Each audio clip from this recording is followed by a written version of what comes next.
My name is Whitney. I am 33 years old, and returning to attend my divorce hearing, I helped an elderly man on my flight who simply called himself a retired law teacher. He offered to accompany me to the courthouse. My husband laughed when he saw the elderly man beside me. Minutes later, the judge rose in panic, my husband's lawyer nearly collapsed, and Lance finally understood exactly whom he had mocked. Before I continue this story, let me know where you are watching from in the comments below. Hit like and subscribe if you have ever had to completely destroy someone who underestimated your worth. We were cruising at 30,000 feet somewhere over the American Midwest. I rested my head against the cold plastic of the airplane window, utterly exhausted. I was flying back to Chicago after a grueling cross-country business trip that had drained every ounce of energy from my body.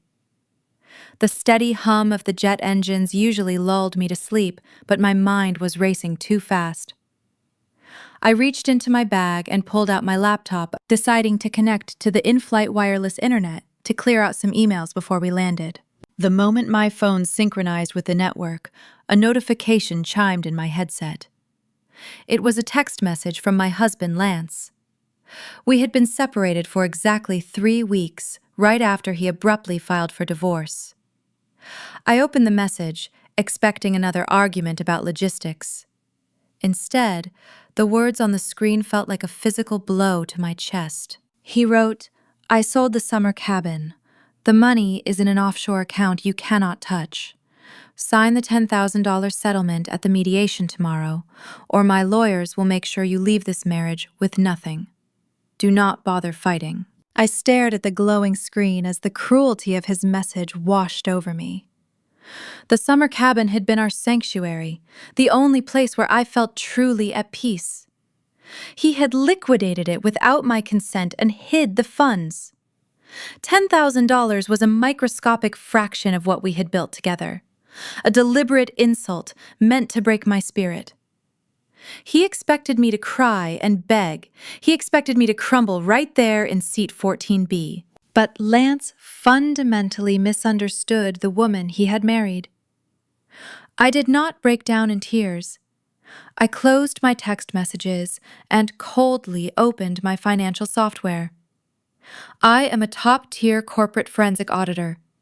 My entire career is built on finding stolen money that wealthy people try very hard to hide. My fingers flew across the keyboard as I immediately began tracing the wire transfers associated with the cabin sale. I bypassed basic security protocols, accessing public property records and cross-referencing them with international banking codes. As I followed the digital paper trail, resentment fueled my focus. I had spent the last 10 years working 80-hour weeks to fund Lance's lifestyle and his ambitious tech startup. While he was busy networking at expensive lunches and pitching to investors, I was the one paying our mortgage, covering his business loans, and keeping us afloat. I sacrificed my own comfort, working late nights and weekends so he could pursue his dream. Last month, his tech company finally went public, resulting in a massive financial windfall. Instead of celebrating our shared success, he handed me divorce papers the very next day. He decided he no longer needed the hard-working wife who had financed his rise to the top. He wanted a clean slate and all the money for himself. My keystrokes grew harder as I tracked a suspicious transfer routing through a shell company in the Cayman Islands. He thought he was untraceable, but he left a digital footprint wide enough for a novice to follow, let alone a seasoned professional.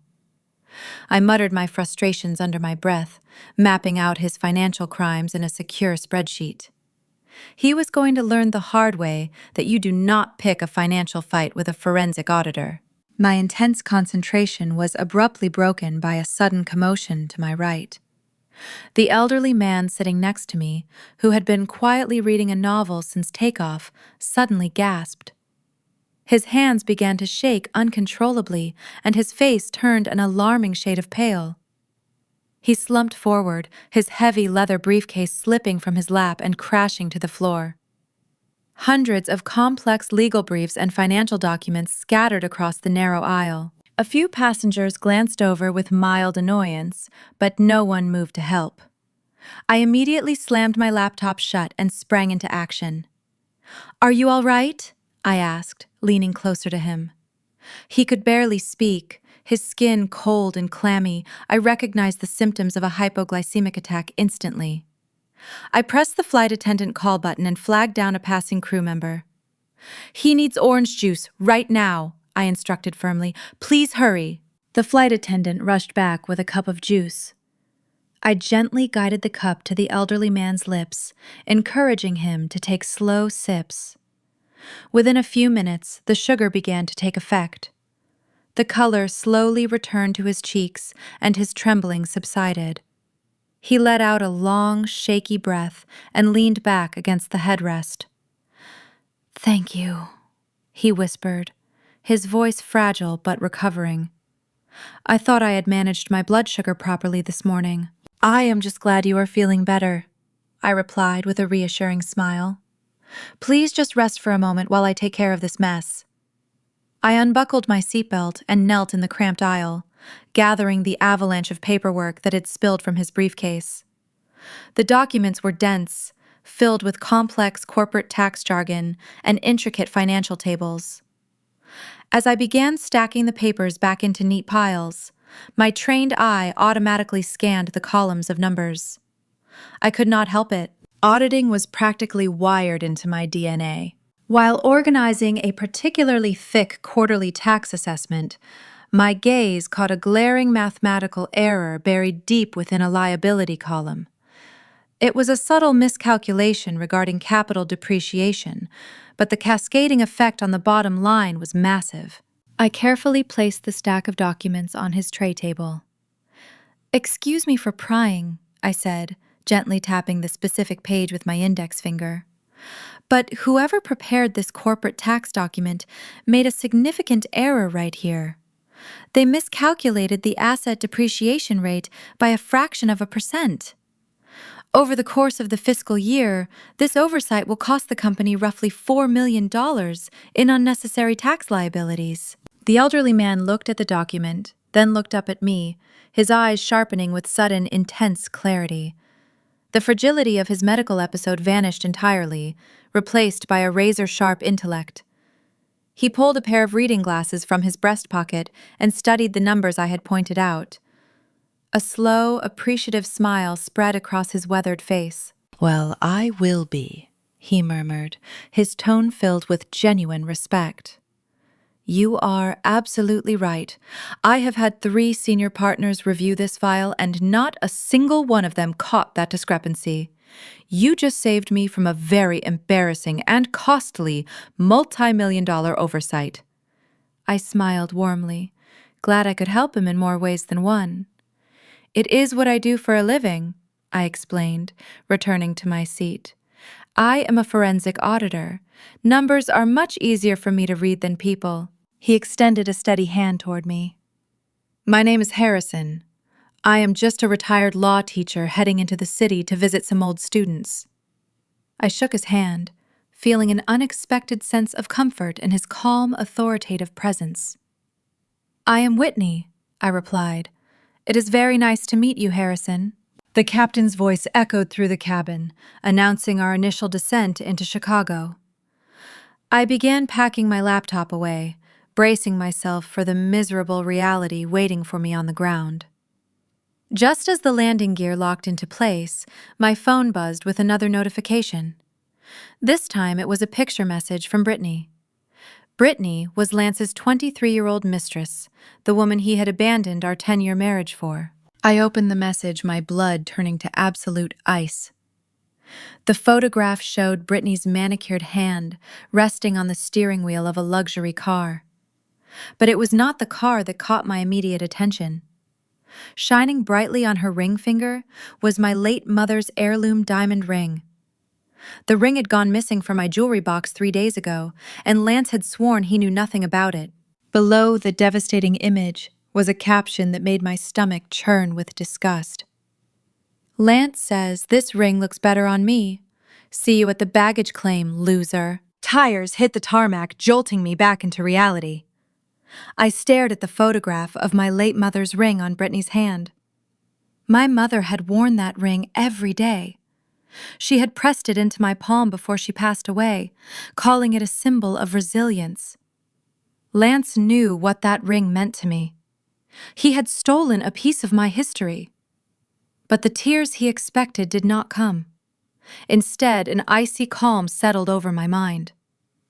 I slipped my phone into my pocket and waited for the cabin doors to open.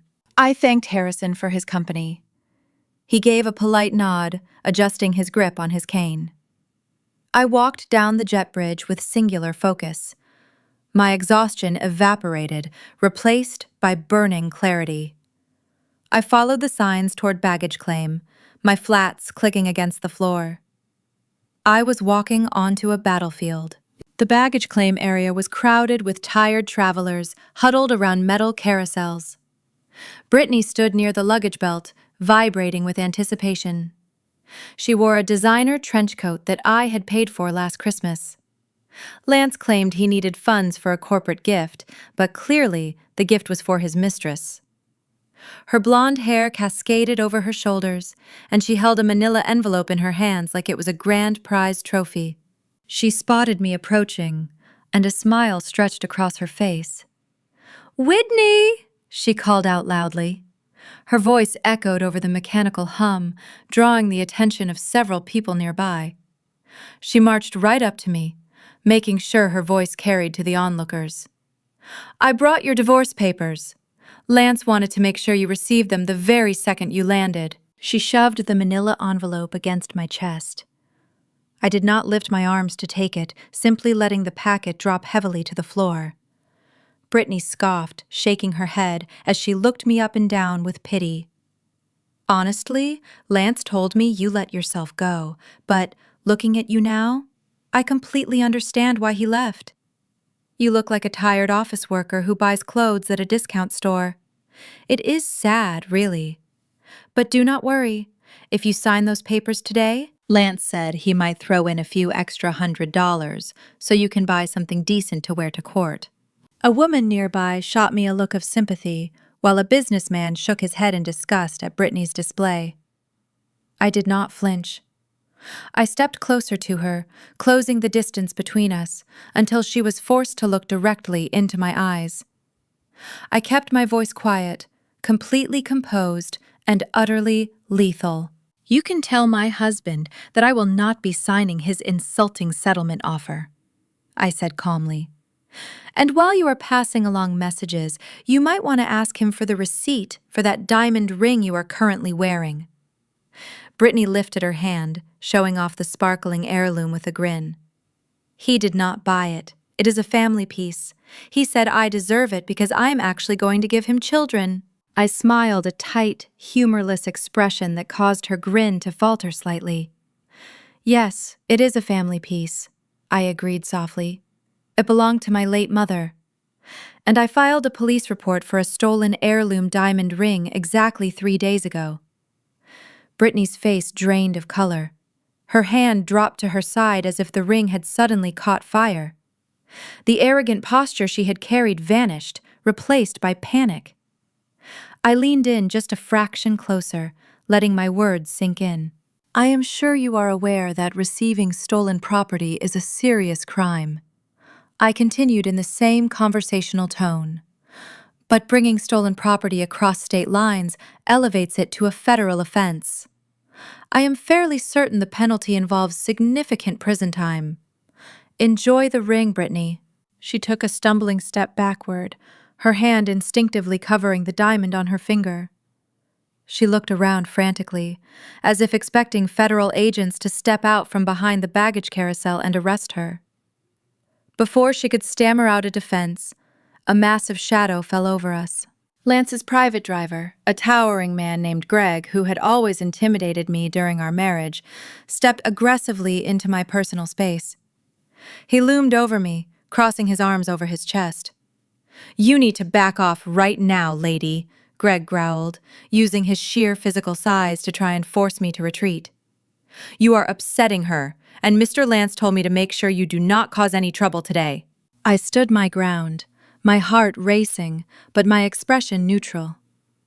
I was entirely alone, facing down a man twice my size and a woman wearing my mother's stolen jewelry. But before Greg could take another threatening step forward, a calm, commanding voice cut through the heavy tension. "That is quite enough." We all turned to see Harrison, the elderly man from my flight, standing just a few feet away. He was leaning heavily on his wooden cane, but there was absolutely nothing frail about his demeanor. He carried an aura of absolute authority, the kind of quiet power that commands immediate obedience without ever needing to shout. He stepped between Greg and me, fixing the massive driver with a piercing, unwavering stare that felt sharp enough to cut glass. "Step back from this young woman immediately," Harrison ordered. Greg hesitated for a fraction of a second, but the sheer force of Harrison's presence was undeniable. The driver lowered his arms and took 2 quick steps backward, muttering a quiet apology while breaking eye contact. He looked suddenly very small, intimidated by an elderly man with a cane. Harrison turned to me, his expression softening back into the kind, grandfatherly look he had shown on the airplane. "My private town car is waiting just outside at the curb, Whitney. Please allow me to offer you a ride to your hotel. You should not have to deal with this sort of unpleasantness after such a long flight." I looked at Brittany, who was still hyperventilating slightly, while staring at her hand and then at the scattered divorce papers lying ignored on the dirty airport floor. "Thank you, Harrison," I said gratefully. "I would appreciate that very much." We walked out the sliding glass doors into the cool Chicago air, leaving Brittany and the driver standing uselessly behind. The evening air felt refreshing against my flushed skin. A sleek black town car was idling at the curb, and a professional chauffeur immediately stepped out to open the rear door for us. As I settled into the luxurious leather seat, my phone began to vibrate violently in my hand. The caller identification showed Brittany's number, but when I answered, it was Lance's furious voice booming through the speaker. He did not bother with a greeting. "You think you are so smart, Whitney," he screamed, his rage echoing in the quiet space of the car. "You think you can threaten my girlfriend and just walk away? You are nothing but an auditor. I have retained Donovan Pierce to represent me. He is the most powerful attorney in the entire city, and Donovan golfs with the judge presiding over our case. You are dead in the water, Whitney." The town car pulled away from the airport, sealing us inside a cocoon of black leather and tinted glass. Lance's threat still echoed from my phone, but I refused to give him the satisfaction of seeing me rattled. I ended the call without answering and placed the device face down on my lap.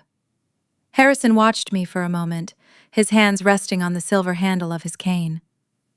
"That sounded less like a husband and more like a man terrified of what you might discover," he said. "He is terrified," I replied. "He just does not know it yet." I opened my laptop and connected it to the secure hotspot I carried for corporate investigations.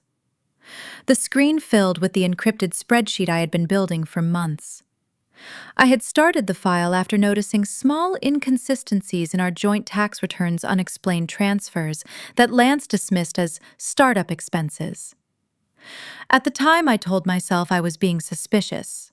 Now, every irregular entry looked like a warning I had been trained to recognize but refused to accept.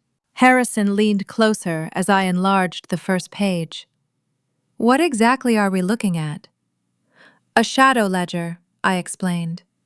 "It compares the financial records Lance disclosed during the divorce with the transactions that actually passed through our accounts. The left column is what he claims exists. The right column is what the banking network shows." I traced the route of the cabin proceeds across the screen. The money had entered our domestic account for less than 6 minutes before being split into 5 smaller transfers. Each payment moved through a different limited liability company, then converged in an account registered to an investment entity in the Cayman Islands. He structured the transfers to avoid automatic reporting thresholds, Harrison observed. Exactly. But he reused the same device authentication token for 3 shell companies. Different names, different banks, same digital fingerprint. He thought changing the labels would erase the connection. I opened another tab containing public corporate registrations, property records, and archived network logs from accounts I was authorized to access during our marriage. The same internet protocol address connected Lance's home office computer to a company called Northbridge Strategic Holdings. Northbridge had no employees, no office, and no legitimate revenue, yet it had received nearly $4 million during the month before Lance filed for divorce.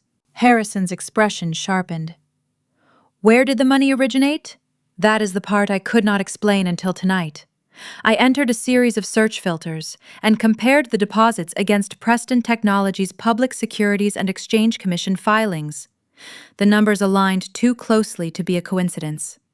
Payments described in the corporate ledger as shareholder distribution reserves had been redirected through Northbridge before reaching Lance's offshore account. My breath caught as the final reconciliation completed. A red discrepancy warning appeared across the screen.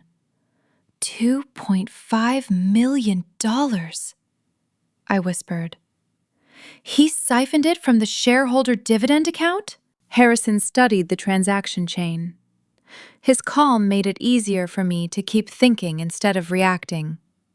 I opened the property database for the downtown condominium where Brittany had been living. The purchase agreement listed Northbridge Strategic Holdings as the funding source. Lance's name appeared as the authorized buyer. Then I reached the guarantor page. My own signature stared back at me. For several seconds, the city outside the windows disappeared. I enlarged the image until the forged strokes filled the screen. Whoever signed it had copied the shape of my handwriting, but missed the pressure pattern in the final letters. I knew that I had never touched that document. He used my name, I said. If the company is audited, the mortgage records make it look as though I approved the transfer and guaranteed the property. Harrison's voice remained quiet. That is not merely concealment. It is an attempt to construct a scapegoat. The realization landed harder than the divorce papers.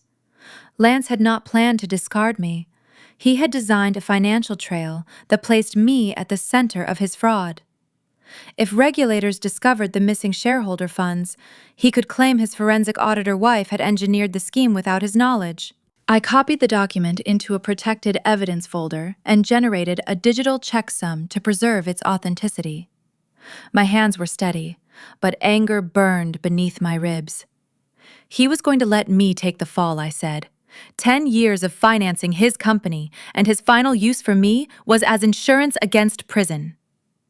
Do not let anger make you careless, Harrison warned gently.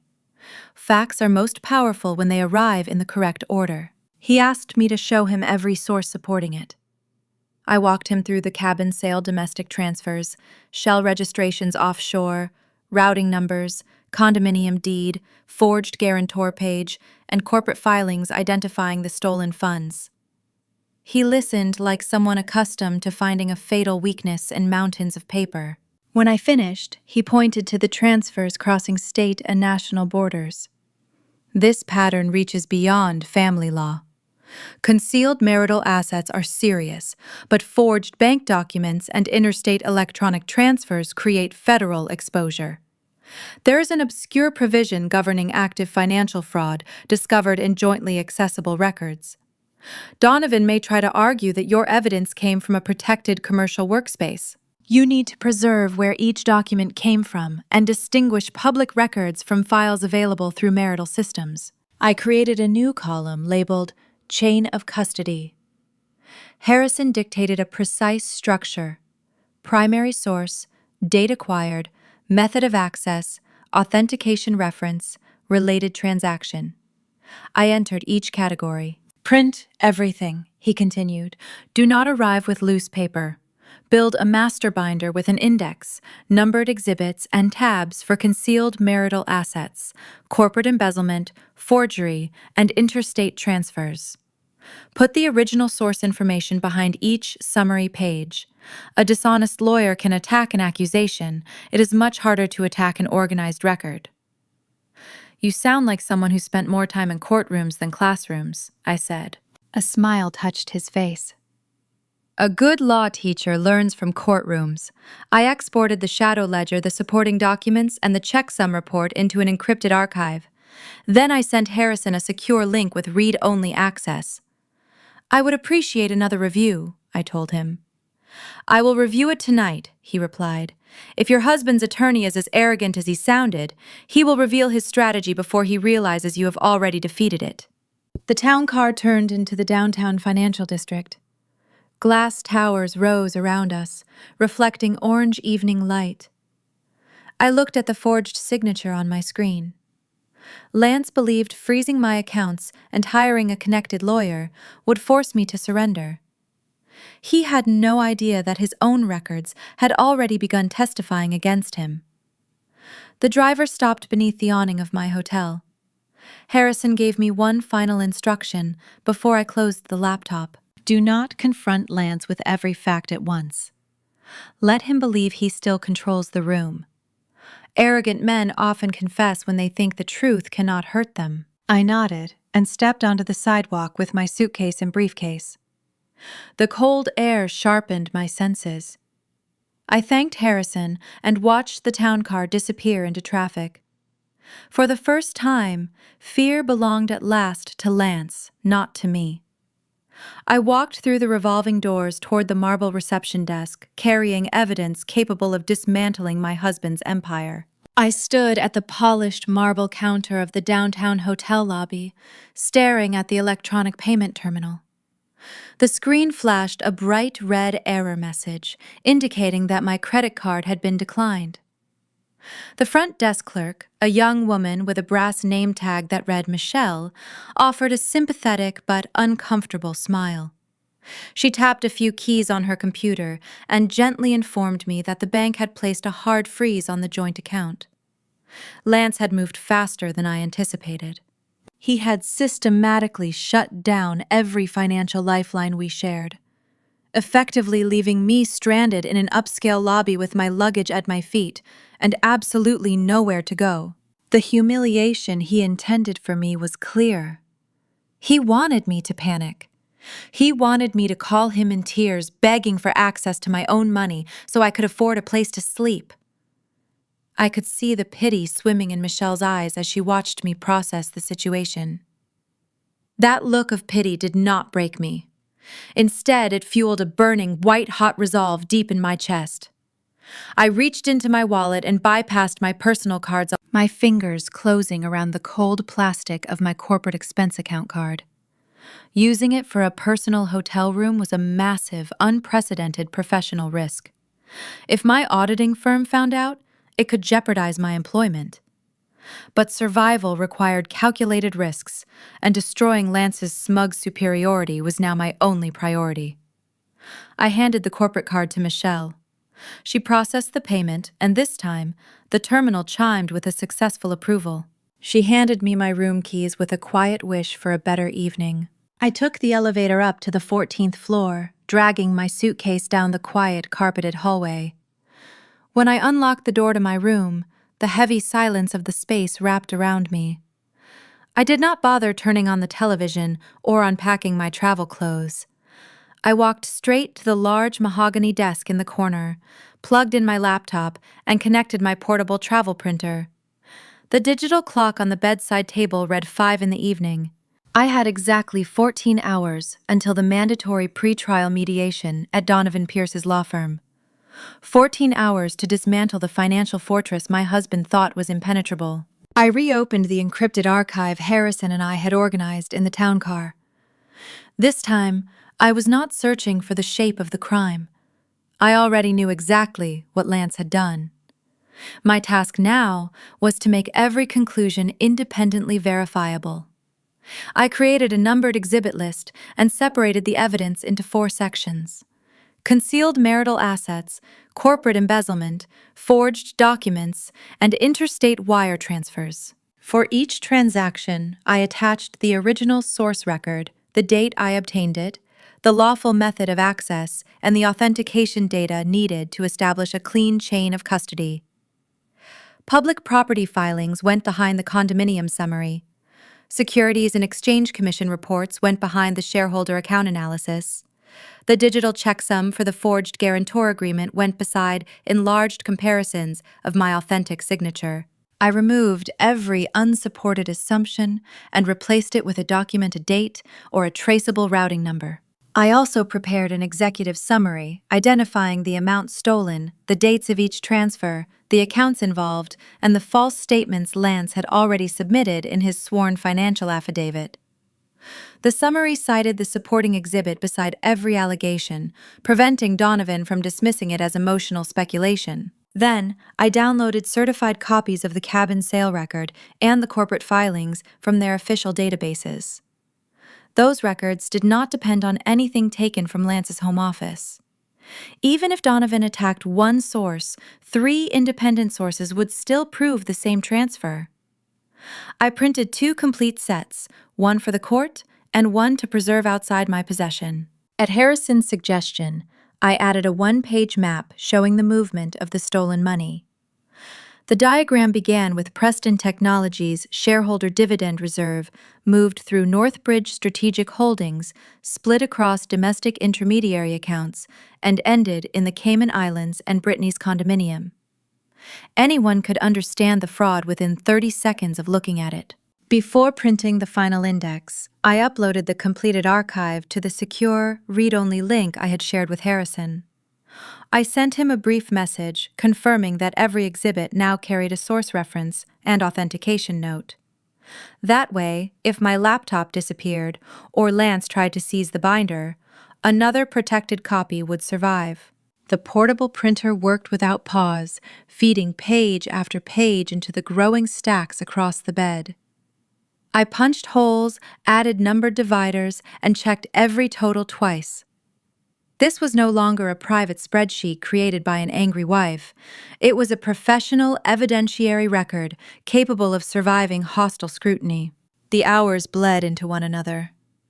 The massive city of Chicago went to sleep outside my hotel window, the streetlights reflecting off the glass, but I remained wide awake, fueled by adrenaline and the sheer magnitude of the betrayal I was uncovering.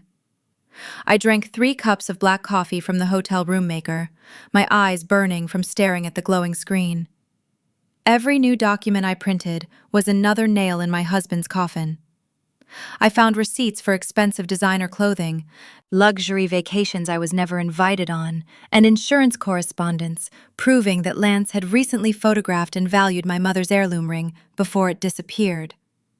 He had built an entire parallel life using the financial stability I had provided by working myself to the bone. My brilliant mind, which had spent a decade ensuring his tech startup remained solvent and legally compliant, was now entirely focused on tearing his fraudulent empire down to its very foundations. By the time I snapped the heavy metal rings of the master binder shut, the sky outside my window was beginning to turn a pale, bruised shade of morning gray.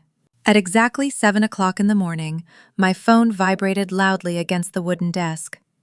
I was already showered, dressed in my sharpest professional charcoal suit, and carefully packing my laptop into my leather briefcase. I picked up the phone. It was a voice memo from Lance. I tapped the screen to play the audio message, his smug, condescending tone filling the quiet hotel room. "I hope you slept well on the street," Whitney Lance said, letting out a cruel, dismissive laugh. "Or maybe you found a cheap motel that takes loose change." Listen to me very carefully right now. You are going to walk into that mediation room today and sign the settlement papers without a single word of complaint.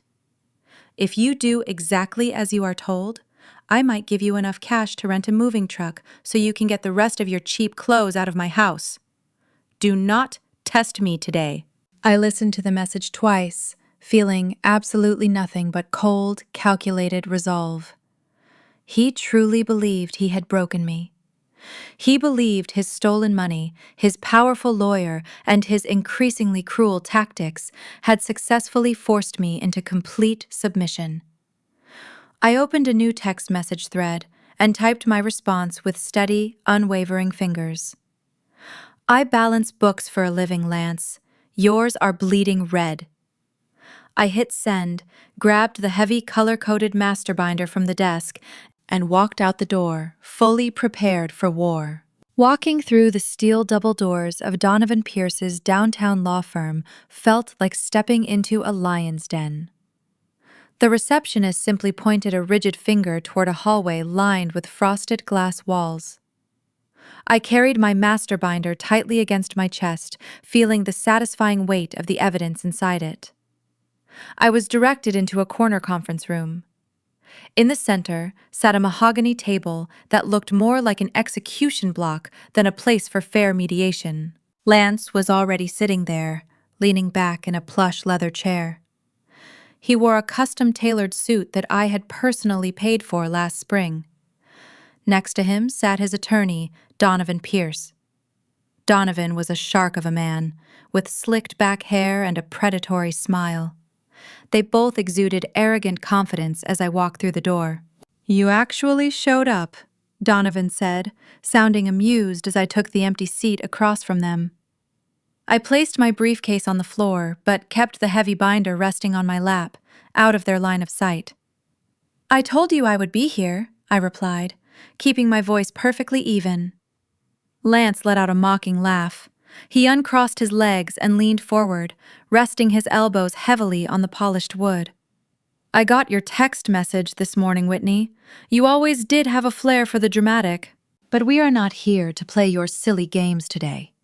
We are here to finalize the end of this mistake of a marriage so I can get back to running my successful company."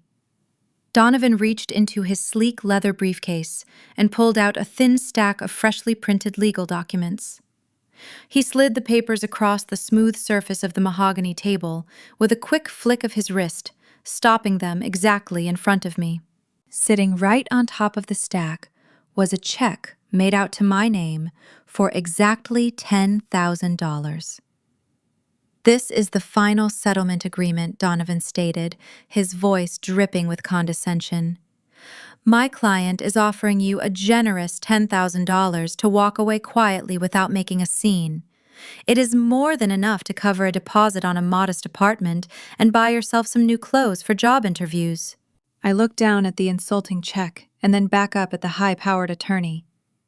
$10,000 does not even cover the initial seed money I personally invested into Lance's startup 5 years ago, I pointed out calmly. "It certainly does not account for the equity I am legally entitled to now that his tech company has finally gone public." Donovan chuckled, leaning back in his expensive chair. "You seem to fundamentally misunderstand how this legal process works, Whitney. This is not a friendly negotiation where we compromise. You are sitting in my office without legal representation, demanding corporate equity you will never see. The presiding judge assigned to your divorce case is Honorable Judge Thomas Miller. Do you happen to know Judge Miller?" I shook my head, maintaining my stoic expression, despite the rising tension. "Well, I certainly do," Donovan said, a smug, satisfied smile spreading broadly across his face. "Judge Miller and I play golf together at the exclusive country club every single Sunday morning. Our families have vacationed together in the Bahamas. He is a very practical man who absolutely despises when unrepresented spouses waste the court's valuable time with frivolous financial demands. If you force us to go to the official hearing tomorrow, Judge Miller will take one quick look at my recommendation, and he will finalize the divorce exactly as I have drafted it here today. Only if we go to court tomorrow, my client will withdraw this generous $10,000 offer entirely. You will leave the courthouse with absolutely nothing, and I will petition the judge to make you pay for all of my expensive legal fees." Lance smiled broadly, looking incredibly pleased with his expensive attack dog. "You have exactly 5 minutes to sign those papers and take the check. After that, the offer expires, and you can explain to the judge why you are wasting his busy schedule." I let the heavy silence stretch across the cold room for a full, agonizing minute. I watched them bask in their perceived victory, thinking they had won the battle. I reached out slowly and placed my fingertips gently on the edge of the settlement papers. Donovan immediately produced an expensive silver pen from his jacket pocket and set it down confidently next to the documents. But instead of picking up the silver pen, I coldly pushed the entire stack of settlement papers back across the mahogany table. The papers slid swiftly toward Donovan, stopping just short of spilling off the edge and into his lap. "I will not be signing your ridiculous settlement today," I said, my voice dropping to a deadly serious whisper. "Or tomorrow, or ever." Lance slammed his fist hard onto the table, his face flushing with sudden, uncontrollable anger. "You stupid, stubborn woman," he snarled, leaning aggressively toward me. "You are going to completely ruin yourself over nothing." I lifted the massive color-coded master binder from my lap and dropped it squarely onto the glass center of the mahogany table. The loud, heavy thud echoed sharply, like a gunshot through the quiet conference room. Donovan blinked rapidly in surprise, while Lance stared at the thick binder with a confusing mixture of shock and growing unease. I slowly reached out and opened the heavy binder to page 1, flipping the cover back to reveal the meticulous financial documentation I had spent all night compiling. I turned the binder around so the pages faced them directly across the table. "You see, Donovan?" I began, leaning forward slightly to command the space. "I am not just an unrepresented spouse making frivolous demands. I am a top-tier corporate forensic auditor who finds hidden money for a living." And while Lance truly thought he was being clever by hiding marital assets in offshore accounts, he made the fatal mistake of leaving a digital trail that a first-year accounting student could easily follow. I tapped the top sheet of paper highlighting a specific row of printed numbers. "This is the exact routing number for a specific shell company located in the Cayman Islands, a shell company that Lance secretly established exactly 3 weeks before he filed for this divorce." Lance's smug, arrogant smile instantly vanished. The color rapidly drained from his cheeks, leaving him looking like a terrified ghost. I flipped to the next page, revealing a series of bright yellow highlighted documents. "According to these authenticated bank records, you did not use our marital savings to buy that expensive condo, Lance. You actively embezzled $2.5 million directly from your own company, shareholder dividend accounts, to pay for it. And to make matters infinitely worse, you deliberately forged my signature as the primary financial guarantor on those condo mortgage documents. You committed federal wire fraud." Lance began to sweat profusely. Just as I was about to explain his impending prison sentence, the heavy wooden doors of the conference room flew open. Barbara Lance's wealthy and vicious mother stormed in with 2 security guards pointing a finger directly at my face. "You ungrateful, barren gold digger!" Barbara screamed.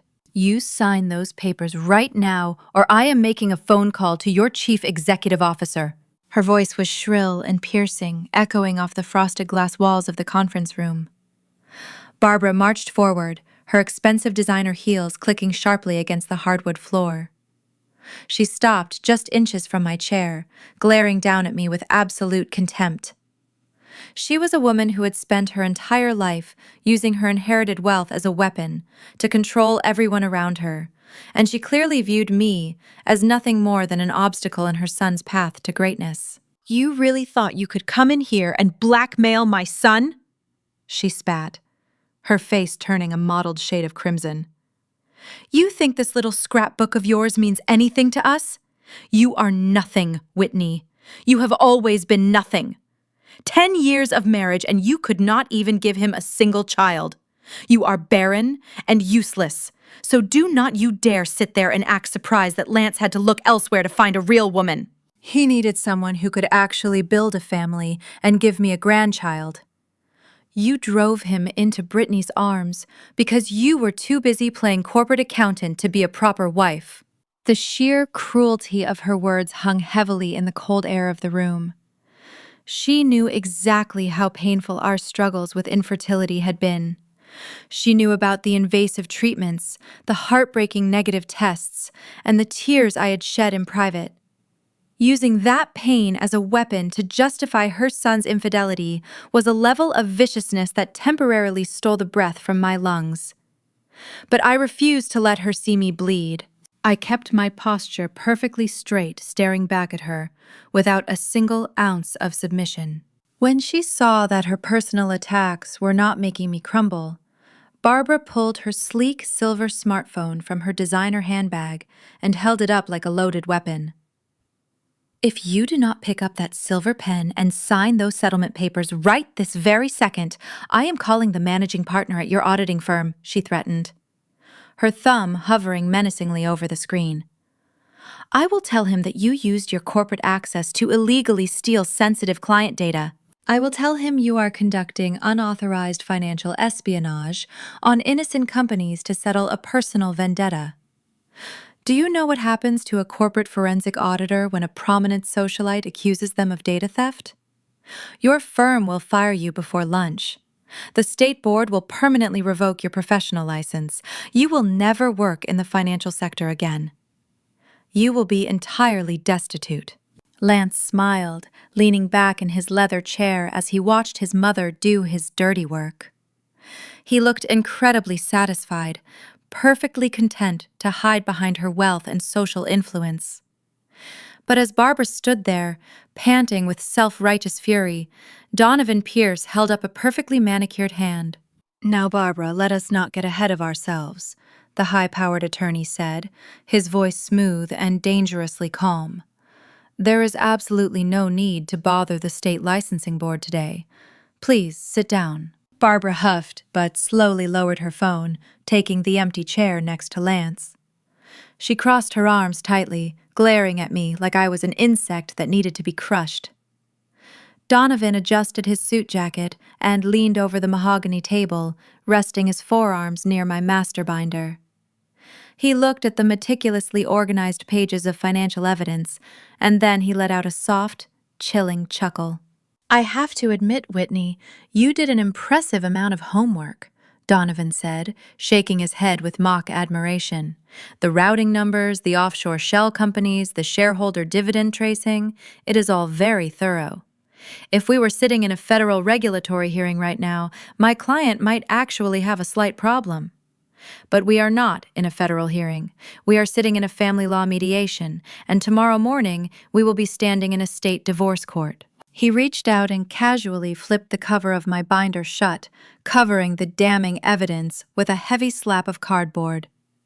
He leaned closer to me, lowering his voice into a predatory whisper. "You made one massive, critical error in your brilliant little audit, Whitney. You obtained these specific bank records and corporate tax filings by accessing Lance's private home office network.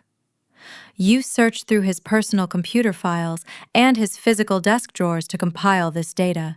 Did you secure a legal subpoena from a judge before you conducted this little investigation?" I stared at him, maintaining my composure, but a cold knot of dread began to form tightly in my stomach.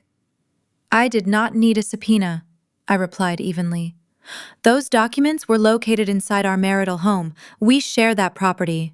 Donovan smiled, a wide, terrifying grin that exposed his perfect white teeth. "That is where you are completely wrong," he corrected smoothly. "The house is a marital asset, yes, but Lance's home office was established exclusively for his corporate business. It is legally protected as a private commercial workspace. By breaking into his encrypted files without a formal court-ordered subpoena, you conducted an illegal search. Under the law, every single piece of evidence you just printed in this colorful binder is considered fruit of the poisonous tree." He tapped his silver pen against the cover of the binder, emphasizing his victory. "It is entirely inadmissible in court. You cannot submit stolen documents to prove financial fraud in a civil divorce proceeding. The moment you try to introduce this binder tomorrow morning, I will file an immediate motion to suppress it based on a violation of my client's privacy rights. And because Judge Miller and I understand each other perfectly, he will grant my motion without a second thought." Lance let out a loud, victorious laugh. "You really thought you had me figured out," he mocked, his arrogance returning in full force. You are just a number cruncher, Whitney. You do not know how the real world works. You do not know how power works. Donovan leaned even closer, delivering his final, crushing ultimatum.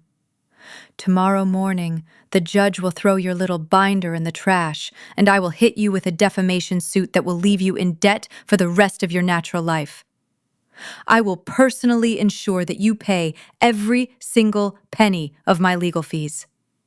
You will be bankrupt, homeless, and completely destroyed. So I strongly suggest you take the $10,000 check right now and walk away while I am still feeling generous. The air in the room felt impossibly thin. The realization of what Donovan was saying crashed down on me with suffocating weight. The legal system was not designed to protect the truth. It was designed to protect the people who could afford to manipulate the rules. Lance had stolen millions of dollars, forged my signature, and committed federal fraud. But because I did not have a judge's permission to find the proof the court was going to look the other way, I stood up, pushing my chair back, and walked out of the firm, feeling the crushing weight of the rigged legal system. My phone lit up with a text from Harrison.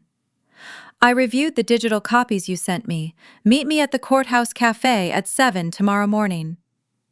I found the crack in his armor. The morning air was biting as I walked toward the courthouse district. I had barely slept at all last night. Harrison's message was a lifeline. I pushed open the glass door of the corner cafe just before 7. Harrison sat in a quiet booth, dressed in a tailored charcoal suit. He belonged to an era where honor mattered more than cheap tricks.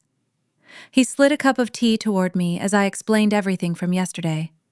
Barbara had threatened my license, and Donovan laid a legal trap, claiming my audit was inadmissible because I gathered documents without a subpoena. Harrison listened, absorbing the details. When I finished, he gave a soft, knowing nod. Donovan relies on a predictable defense strategy, Harrison explained. He is arguing the fruit of the poisonous tree doctrine. He wants the judge to believe that by breaching your husband's expectation of privacy in a commercial workspace, your evidence is legally tainted and suppressed. My entire stomach tightened painfully. Donovan plays golf with the judge, so he knows his motion will be granted, I added bitterly. I have absolute proof of Lance's embezzlement, but the system is rigged.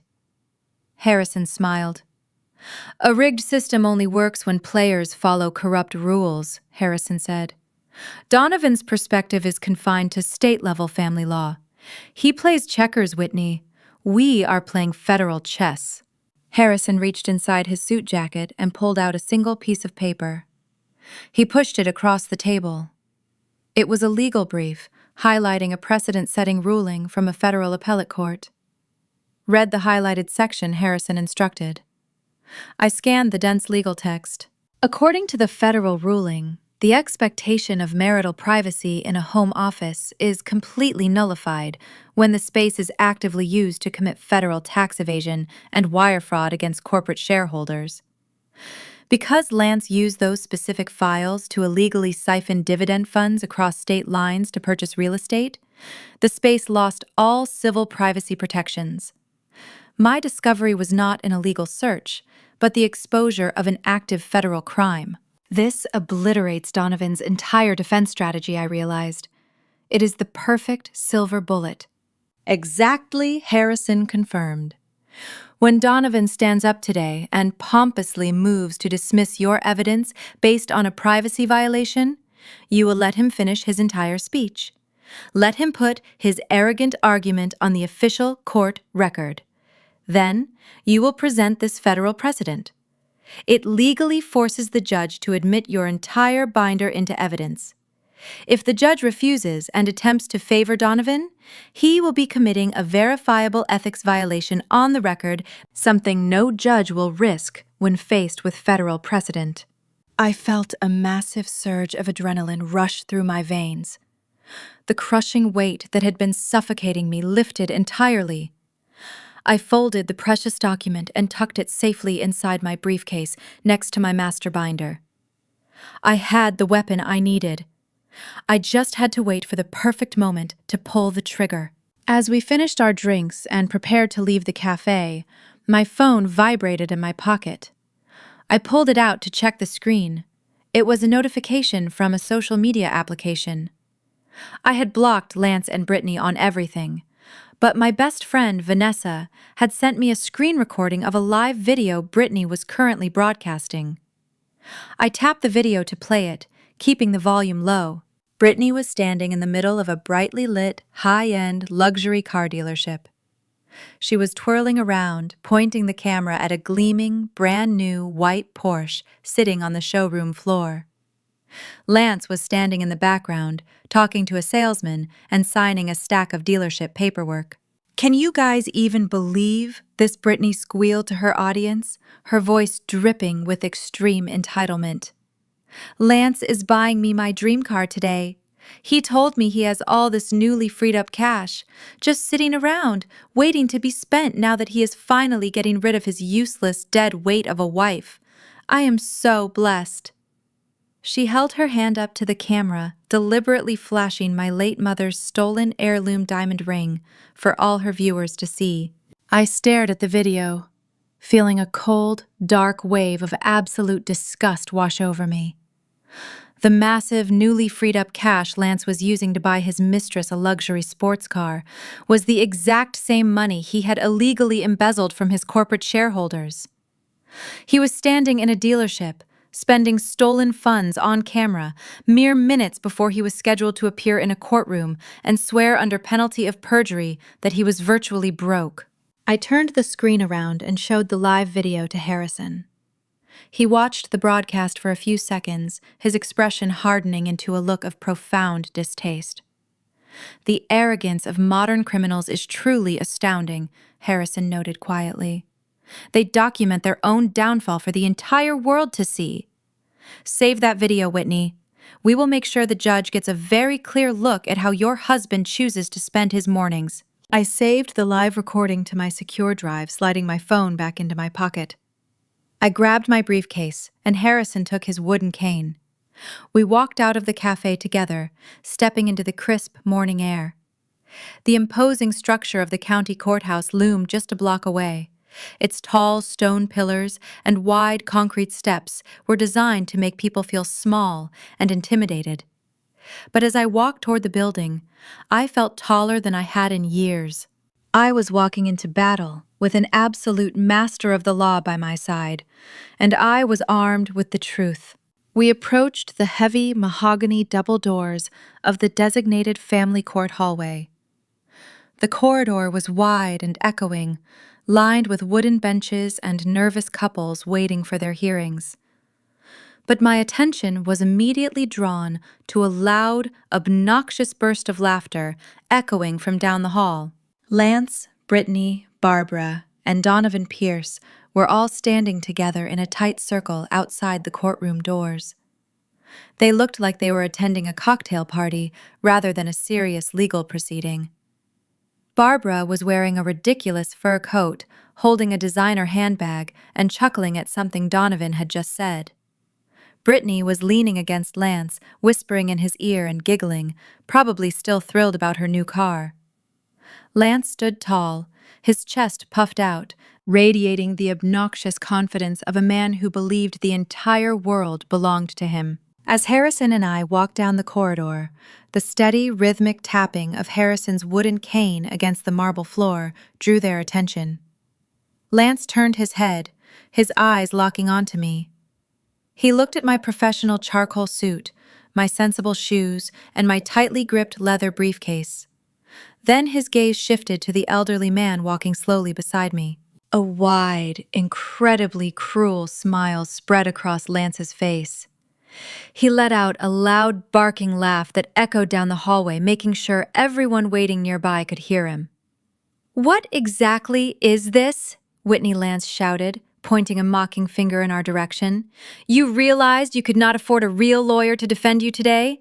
So you went down to the local retirement home and brought an escapee to come in here and beg for mercy on your behalf?"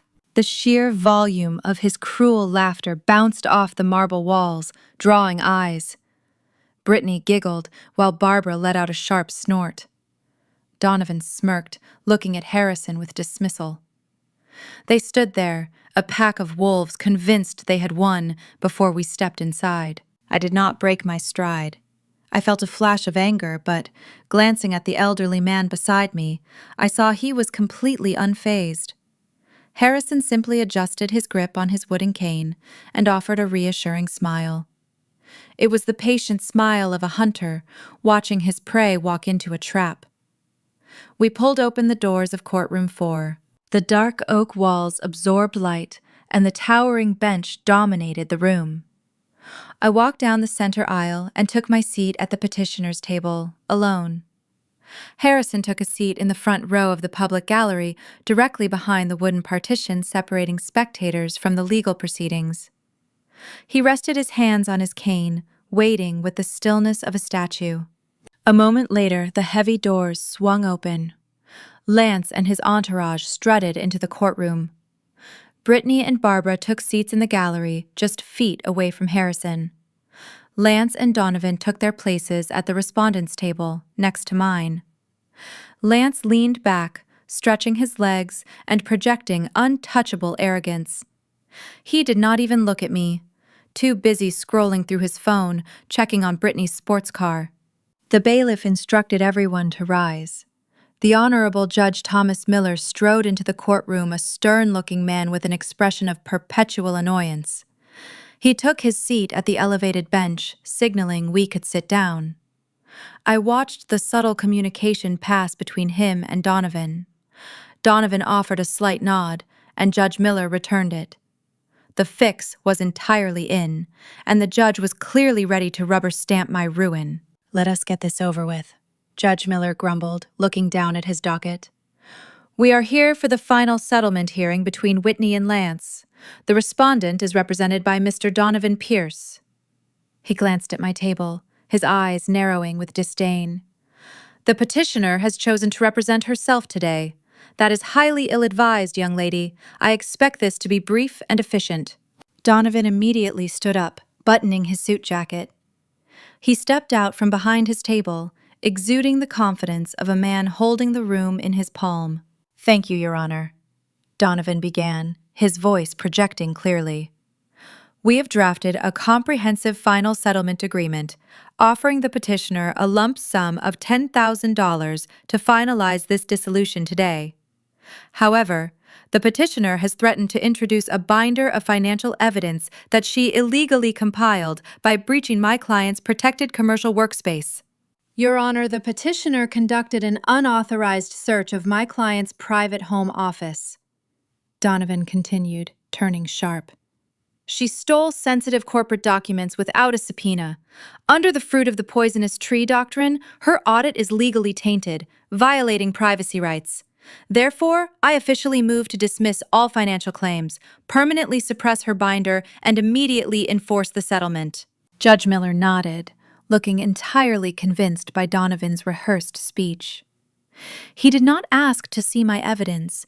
He simply leaned forward, resting his elbows on the bench. "That seems like a very straightforward motion, Mr. Pierce," Judge Miller stated, adjusting his reading glasses. "The court takes privacy violations very seriously. Ms. Whitney, unless you have a compelling legal argument as to why I should not grant this motion right now, I strongly suggest you sign the settlement agreement your husband provided. If you refuse, I will dismiss your claims with prejudice and order you to pay Mr. Pierce Judge legal fees." Lance turned to look at me, a massive, triumphant grin spreading across his face. In the gallery, I heard Barbara let out a sharp, victorious laugh. They thought the trap had snapped shut. I stood up, slowly picking up my heavy master binder. "Your Honor, I respectfully refuse to sign that settlement," I said, my voice carrying clearly. "And as for my legal argument against the motion to suppress, I would like to yield the floor to my advisor." Judge Miller frowned deeply, his face flushing with irritation. "Advisor," he barked, slamming his hand against his desk. "What advisor? You are listed as a pro se litigant. You do not have an attorney on record, and I will not allow some uncredentialed friend or family member to come up here and waste this court's valuable time playing lawyer." Before the judge could issue another threat, the low, rhythmic tapping of a wooden cane echoed through the quiet courtroom. From the front row of the public gallery, Harrison stood up. He moved with slow, deliberate grace, opening the small swinging gate of the wooden partition that separated the spectators from the legal floor. He stepped past the barrier, walking directly into the center of the courtroom well, coming to stand right beside my table. The transformation in Judge Miller was instantaneous and absolutely terrifying to witness. The moment the judge looked down from his elevated bench and saw the elderly man standing beside me, the irritated, dismissive scowl vanished from his face. It was replaced by a look of sheer, unadulterated panic. The blood completely drained from the judge's cheeks, leaving him a ghastly, sickly shade of pale gray. The pen he had been holding slipped from his fingers, clattering loudly against the wood of his desk. Judge Miller immediately stood up. His hands were visibly trembling as he braced them against the top of the bench. He looked as though he had just seen a ghost walk through the solid oak doors. Justice Caldwell, Judge Miller stammered, his voice cracking with profound reverence and absolute terror. "I had no idea you were in the building. It is a profound honor to have you in my courtroom, sir." The silence that fell over the room was absolute. It was so quiet I could hear the hum of the air conditioning vents. At the respondents' table, Donovan Pierce froze. He turned his head slowly, looking at the elderly man standing beside me. I watched the realization hit the high-powered attorney like a physical blow to the stomach.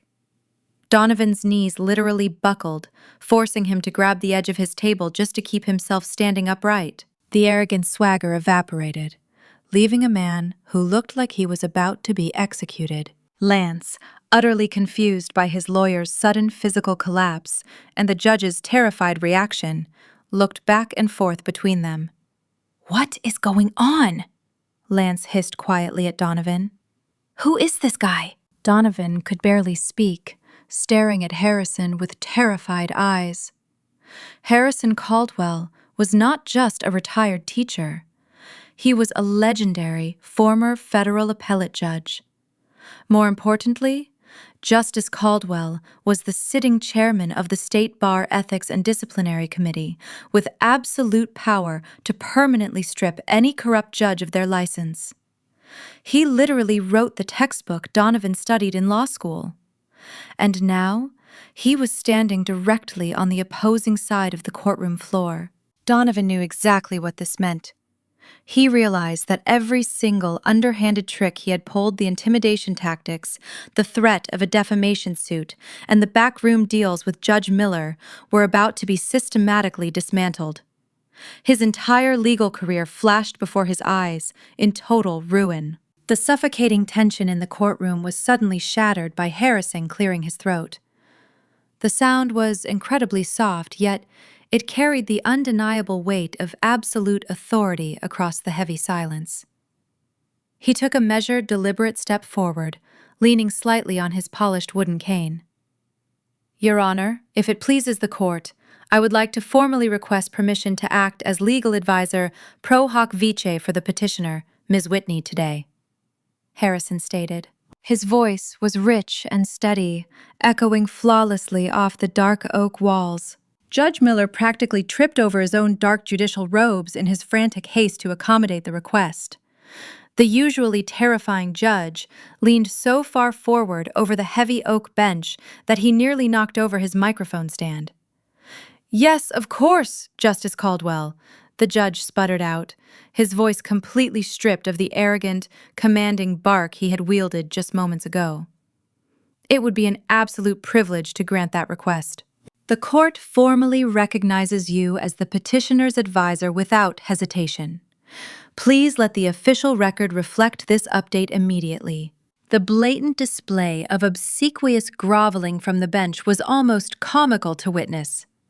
Judge Miller was sweating visibly under the bright fluorescent lights, his eyes darting nervously between Harrison and the court reporter, making absolutely certain that his profound respect for the former appellate judge was being properly documented for the state record. Any previous loyalty or underhanded alliance he held for Donovan Pierce had evaporated like mist on a blistering hot summer morning. Donovan was no longer a weekend golf buddy. He was a dangerous, career-ending liability. Harrison offered a curt professional nod to the bench and took his place beside me at the petitioner's table. He moved with slow, deliberate precision, placing his weathered hands flat on the polished wood surface. "Now then," Harrison said, his voice remarkably calm and even, drawing every ear in the room. "I believe opposing counsel was in the middle of presenting a formal motion to suppress evidence. Please continue, Mr. Pierce. We are all listening very closely." Donovan swallowed hard, the sound audible in the quiet room.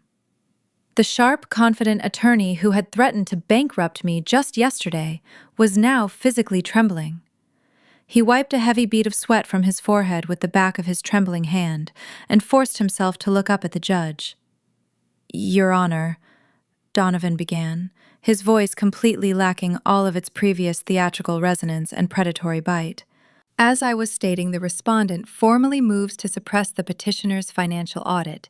We argue that the documents were obtained without a proper legal subpoena from my client's protected commercial workspace within the marital home. Therefore, the evidence violates the fruit of the poisonous tree doctrine and must be deemed entirely inadmissible in this civil proceeding." Donovan looked down at his yellow legal pad, utterly unable to meet Harrison's piercing gaze. The silence that followed his stuttering, desperate argument was heavy, thick, and absolute. I sat perfectly still in my chair, my heart pounding a steady, rhythmic drumbeat against my ribs as I waited for the legal trap to spring shut. Harrison did not stand up. He did not raise his voice, nor did he pound his fist on the table in objection. He simply reached into the inner pocket of his tailored suit jacket, pulled out the single piece of paper we had discussed at the corner cafe, and handed it directly to me without a single word. I took the document, my hands steady, and stood up carefully, smoothing the front of my charcoal suit jacket. "Your Honor," I said, projecting my voice clearly and confidently across the silent courtroom. "Opposing counsel's motion relies on a fundamental, fatal misunderstanding of federal privacy law. I would like to submit into evidence this federal appellate ruling. According to this binding precedent-setting ruling, the expectation of marital privacy in a commercial workspace is immediately and permanently nullified when that space is actively utilized to commit federal tax evasion and wire fraud against corporate shareholders." I paused for a deliberate moment, letting the heavy legal words sink into the room as the court bailiff walked over to take the document from my outstretched hand. He carried it up the steps to the bench and handed it directly to Judge Miller. "Because my husband deliberately used those specific Home Office files to illegally siphon corporate dividend funds across state lines." I continued, keeping my gaze locked firmly on Lance's terrified face. My discovery was not an illegal search. It was the exposure of an active, ongoing federal crime, therefore. The master binder of financial evidence I have submitted is entirely admissible under federal law, and opposing counsel's motion to suppress is completely without merit. Judge Miller stared down at the piece of paper like it was a live ticking grenade resting on his desk. He read the highlighted text carefully, his eyes widening in horror as he fully comprehended the inescapable legal corner Donovan had just tried to back him into. If he granted Donovan's motion now, he would be directly violating established federal precedent right in front of the fearsome chairman of the State Bar Ethics and Disciplinary Committee. It would be absolute career suicide, resulting in his immediate removal from the bench. "This federal precedent is absolute and binding," Judge Miller announced, quickly, his voice cracking slightly in his eager desperation to distance himself from Donovan. "The respondent's motion to suppress evidence is firmly denied. The petitioner's financial binder is officially admitted into the court record in its entirety." A sharp, collective gasp echoed loudly from the public gallery behind us. I heard Barbara shifting aggressively in her wooden seat, her heavy jewelry clanking, while Brittany let out a high-pitched, confused whine, entirely unable to understand why they were suddenly losing. Donovan simply closed his eyes and let his head drop, realizing his entire defensive legal strategy had just been completely obliterated in a matter of seconds. His argument had not just been defeated, it had been exposed on the official record as legally frivolous and bordering dangerously on professional malpractice. Harrison turned his piercing, unwavering gaze away from the defeated attorney and locked his eyes directly onto Lance. My husband was sitting rigidly in his plush leather chair, his face flushed a dark, angry red. He was breathing heavily through his nose, completely unaccustomed to losing control of any situation, let alone one he thought he had rigged in his favor. "Your Honor," Harrison said, his calm voice cutting smoothly through the quiet, panicked murmurs of the gallery behind us. "Now that the financial evidence has been properly admitted into the record, I believe it is absolutely imperative that we address the immediate and ongoing nature of these severe financial crimes. The respondent has submitted a sworn financial affidavit to this court claiming he is entirely destitute and unable to offer a fair marital settlement. Yet we have verified reason to believe he is actively liquidating stolen marital assets as we speak." Judge Miller leaned forward eagerly, frantically wiping his brow with a white linen handkerchief. "What exactly are you proposing, Justice Caldwell?" "I am requesting that the respondent, Mr. Lance, take the witness stand and be placed under oath immediately." Harrison stated his commanding tone, leaving absolutely no room for debate or objection. "I would like the petitioner to question him directly regarding the origin of the massive, newly freed-up cash he used to purchase a luxury Porsche sports car at a local dealership earlier this very morning." The words hit the respondent's table like a localized earthquake, shattering the very foundation of Lance's fabricated reality. Lance jerked his head violently toward Donovan, his eyes wide with wild, unadulterated panic. The arrogant tech executive who had mocked me relentlessly in the hallway just an hour ago was now looking at his lawyer with desperate, pleading eyes. "Donovan, do something!" Lance hissed, his voice tight and breathless with rising fear. "Object to this right now. Tell the judge I do not have to testify about the car." But Donovan Pierce remained completely frozen in his seat, paralyzed by the sheer magnitude of his own impending ruin. The high-powered attorney was sweating profusely, staring blankly down at his yellow legal pad. He knew with absolute certainty that if he attempted to object or illegally shield his client from questioning regarding active federal fraud, Justice Caldwell would immediately open a formal disciplinary investigation against him. Donovan was absolutely not going to risk being permanently disbarred and losing his lucrative career just to save a sinking ship.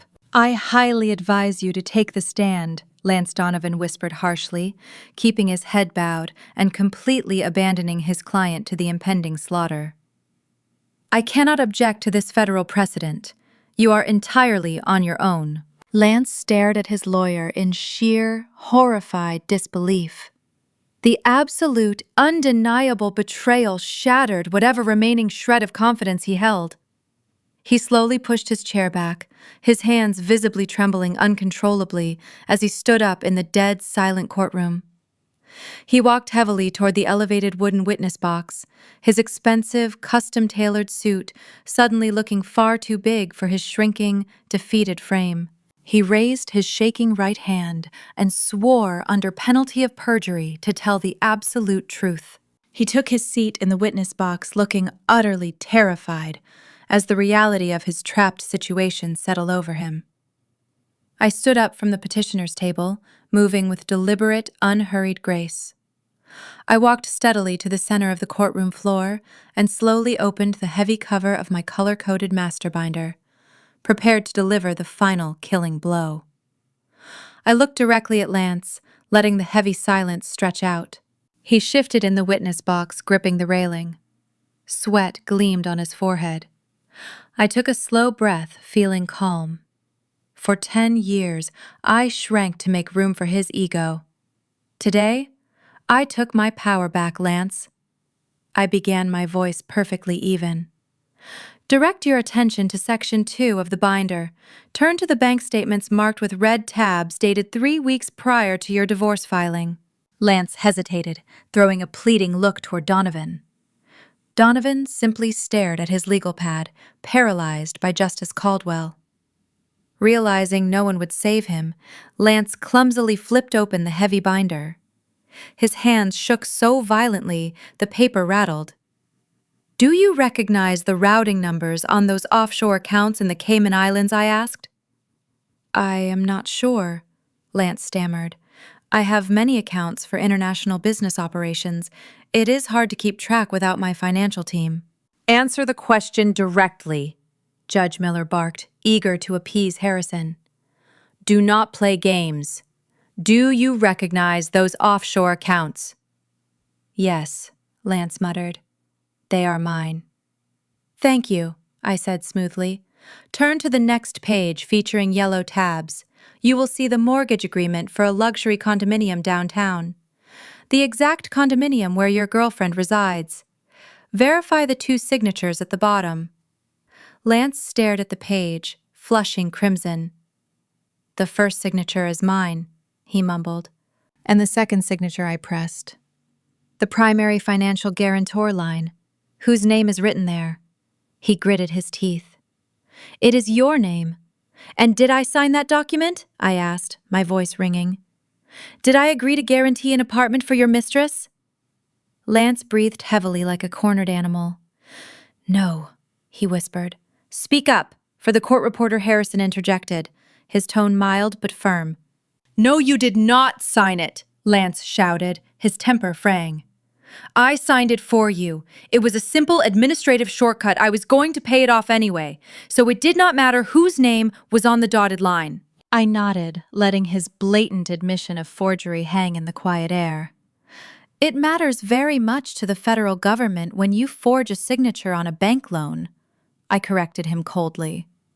"But let us move on to the most important question. You testified under oath in your financial affidavit that your tech company is currently experiencing a severe cash flow deficit, leaving you with virtually no liquid assets. Yet, you purchased a brand new Porsche in cash this morning. Furthermore, you transferred $2.5 million to finalize the condo purchase last month. Where exactly did that massive influx of cash come from?" This was the ultimate trap. Lance was a man completely driven by his own toxic narcissism. He could not stand looking incompetent in public, especially not in front of the woman he considered beneath him. He puffed out his chest, attempting to reclaim a shred of dignity. "It was a corporate executive bonus," Lance stated defiantly. "My company just went public to massive success. As the founder and chief executive officer, I was awarded a discretionary bonus for my outstanding leadership.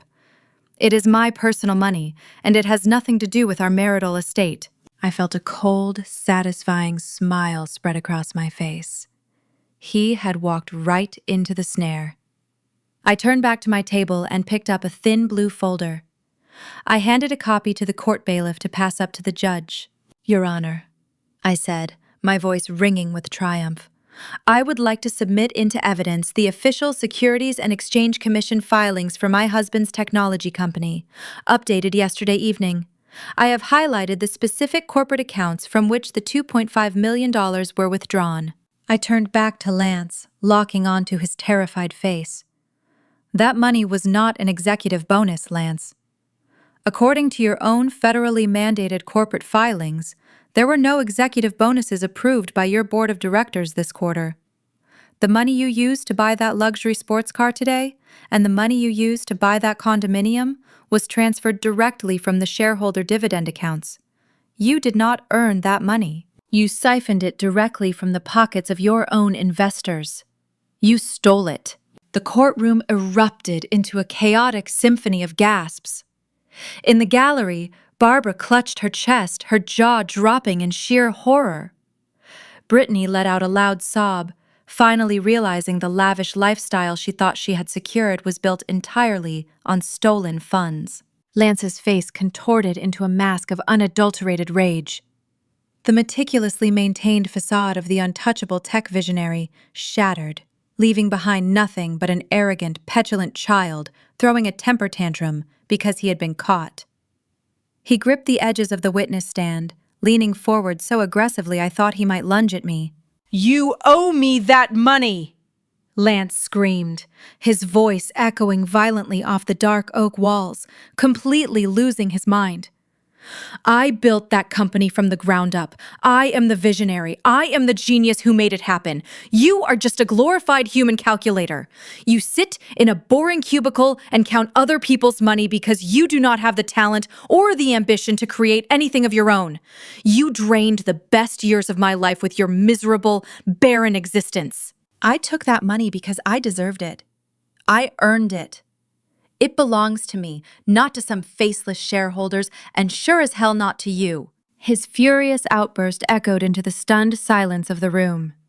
He was panting heavily, his face drenched in sweat, his eyes wide and manic. He had completely destroyed his own credibility, exposing his true, ugly nature to the entire court. He had just confessed, in a fit of narcissistic rage, to stealing millions of dollars because he felt entitled to it. The sharp, deafening crack of a wooden gavel slamming against the bench jolted everyone. Judge Miller was standing up, his face a mixture of absolute disgust and profound alarm. "That is enough!" Judge Miller roared, pointing his gavel directly at Lance. "You will cease your yelling immediately, sir, or I will have you restrained and held in contempt of court." Lance froze, suddenly realizing the catastrophic magnitude of what he had just done. The anger drained from his face, replaced by a sickening, hollow realization. He looked at the judge, then down at me, his chest heaving as the room spun around him. Judge Miller adjusted his robes and looked down at the Securities and Exchange Commission documents resting on his desk. He read through the highlighted sections, his expression growing grimmer with every passing second. The judge then looked over at Harrison, who was sitting perfectly still at the petitioner's table, watching the proceedings with the calm, satisfied expression of a man who had just won a chess match in 3 moves. Judge Miller slowly lowered his gavel. He turned his gaze away from the witness box and looked directly across the courtroom at the respondent's table, where Donovan Pierce was sitting with his head buried in his hands. The judge delivered a chilling, absolute statement that sealed my husband's fate forever. "Mr. Pierce," Judge Miller said, his voice cold and unforgiving, "your client just confessed to federal wire fraud on my record." The silence that followed Judge Miller's chilling declaration was absolute. Lance sat frozen in the witness box, the color completely drained from his face. His mouth opened and closed silently, but no words came out. He had spent his entire life talking his way out of consequences, using his charm and his mother's money to pave over his mistakes. But there was no charm that could erase a sworn confession to a federal crime, especially not with Justice Caldwell watching the proceedings with eyes like chipped ice. Judge Miller turned his attention back to the bench, moving with sudden energy. Desperate to save his own career, he was entirely eager to sacrifice Lance to prove his unwavering dedication to the law in front of the formidable ethics chairman. He adjusted his heavy black robes, picked up his silver pen, and began writing furiously on the official docket. Based on the evidence presented in this admitted binder and the respondent's own sworn testimony, I am issuing an immediate and comprehensive emergency injunction, Judge Miller announced. I hereby order the immediate freezing of all domestic and offshore banking accounts associated with Lance and his corporate entities. I am also freezing all related real estate assets. No money moves and no property is sold or transferred without my direct, explicit authorization. Lance slumped forward, gripping the wooden railing of the witness box so hard his knuckles turned completely white. His breathing became shallow and rapid as the reality of his total financial ruin began to set in. Furthermore, Judge Miller continued, his tone devoid of loyalty to Donovan Pierce. I find the proposed settlement predatory, fraudulent, and void. Given the deliberate concealment of assets, forged marital documents, and severe financial abuse, I award the petitioner, Ms. Whitney, 100% of the marital estate. For clarity, that estate includes Lance's 51% controlling interest in Preston Technologies, whose value was built and increased during this marriage. I sat perfectly still at the petitioner's table, my heart pounding a steady, triumphant rhythm against my ribs.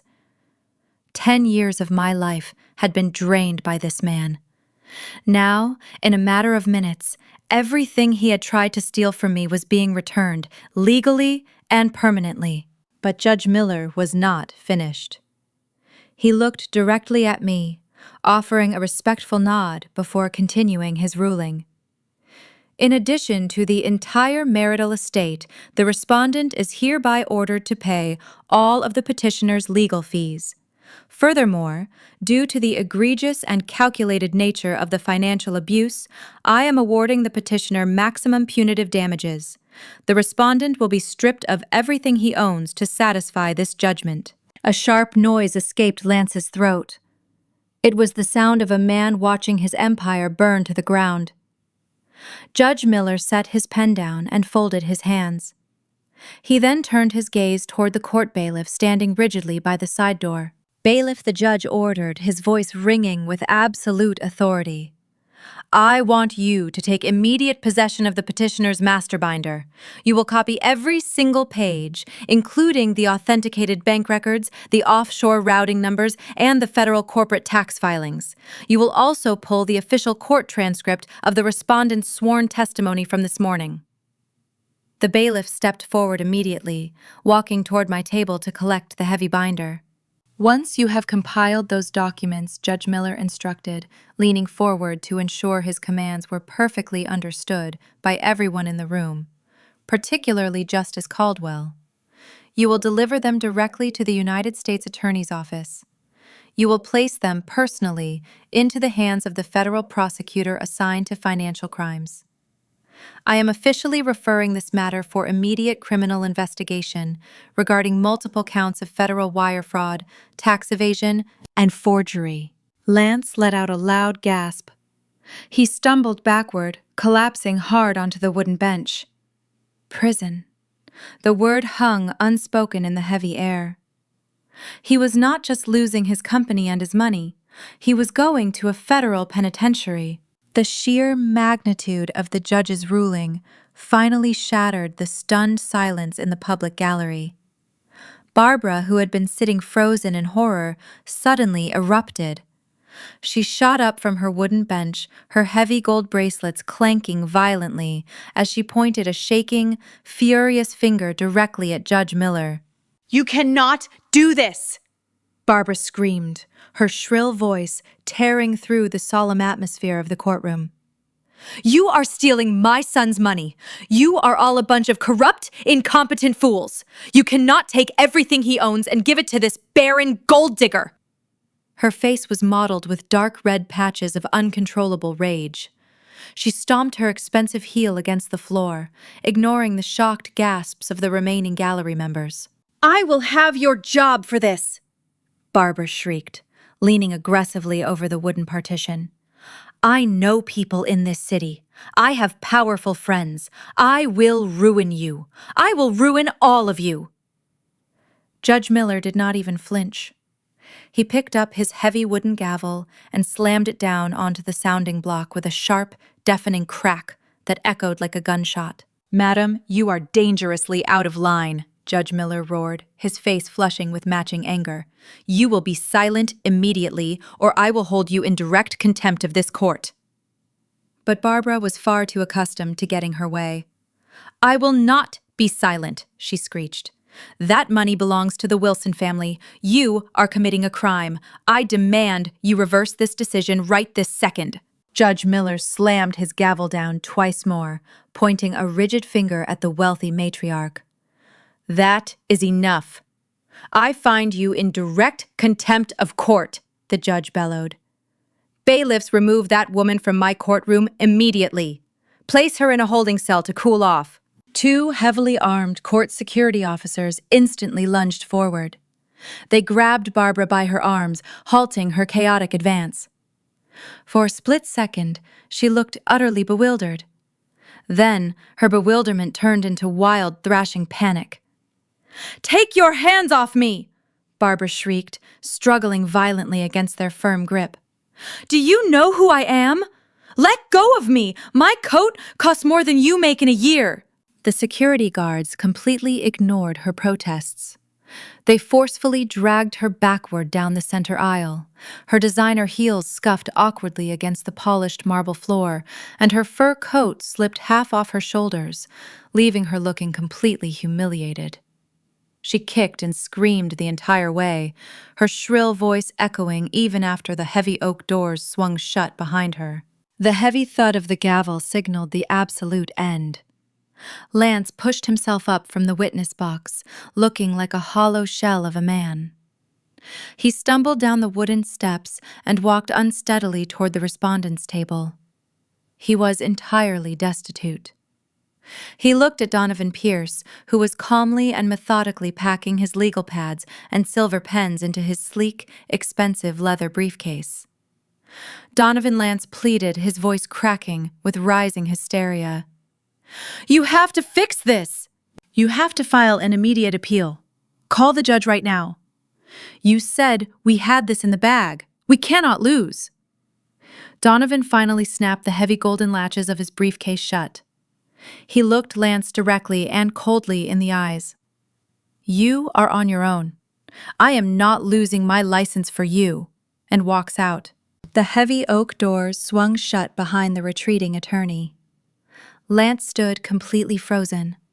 He stared at the empty space where his lawyer had just been sitting, his mouth slightly ajar. The untouchable tech visionary was gone, entirely replaced by a terrified man who had just realized the floor beneath him had collapsed.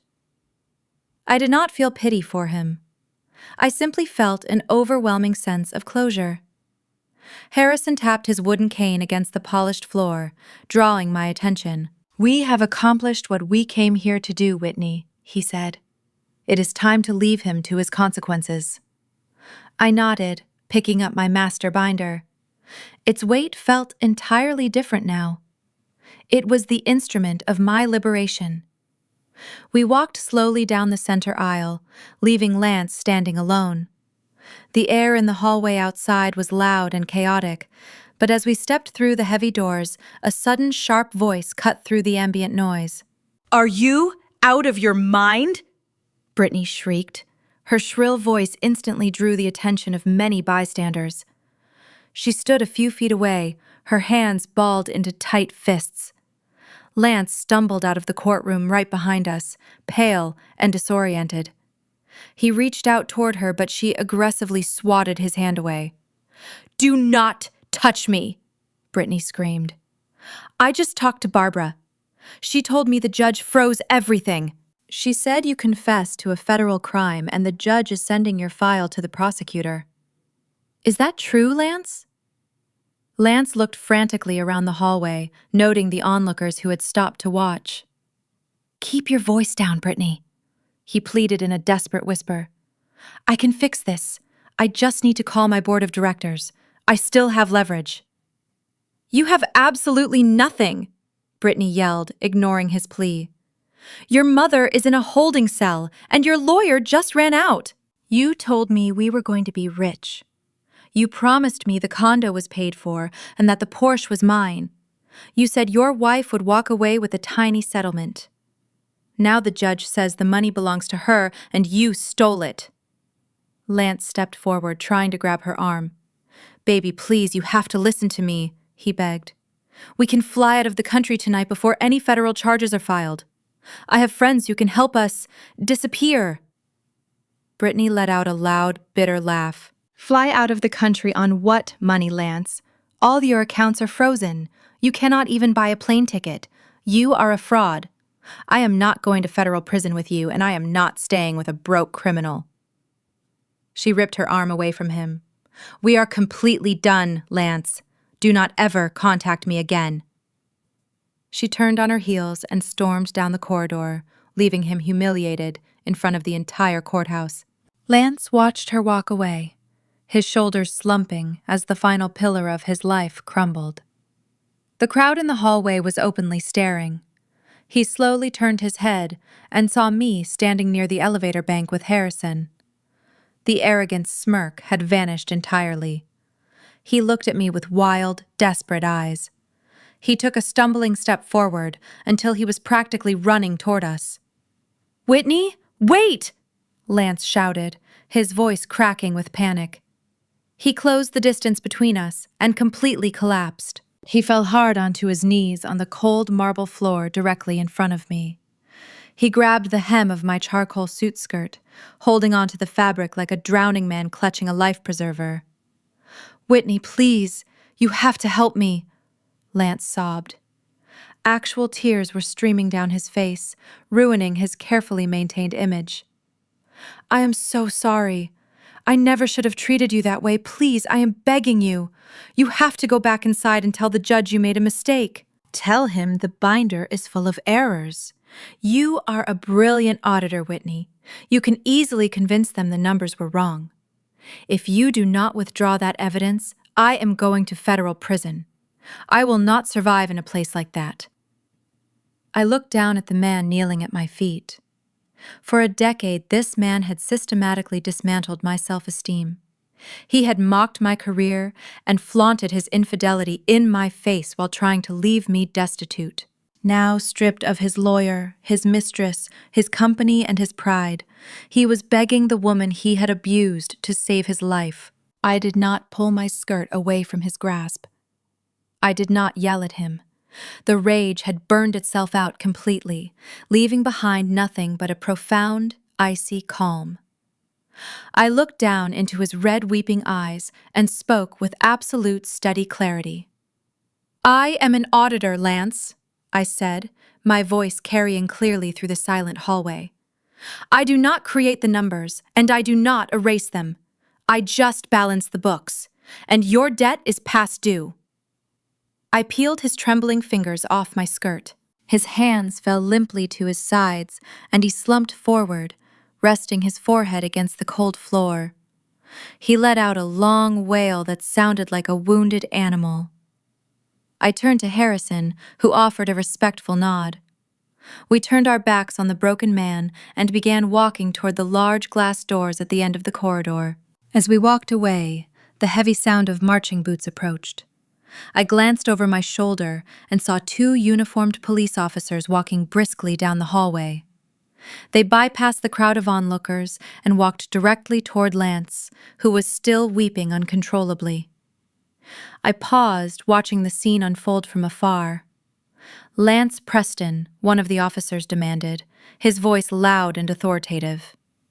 Lance slowly lifted his head, his face a mess of tears. "Yes," he choked out. "What as if now? Please tell me you are here to escort me out."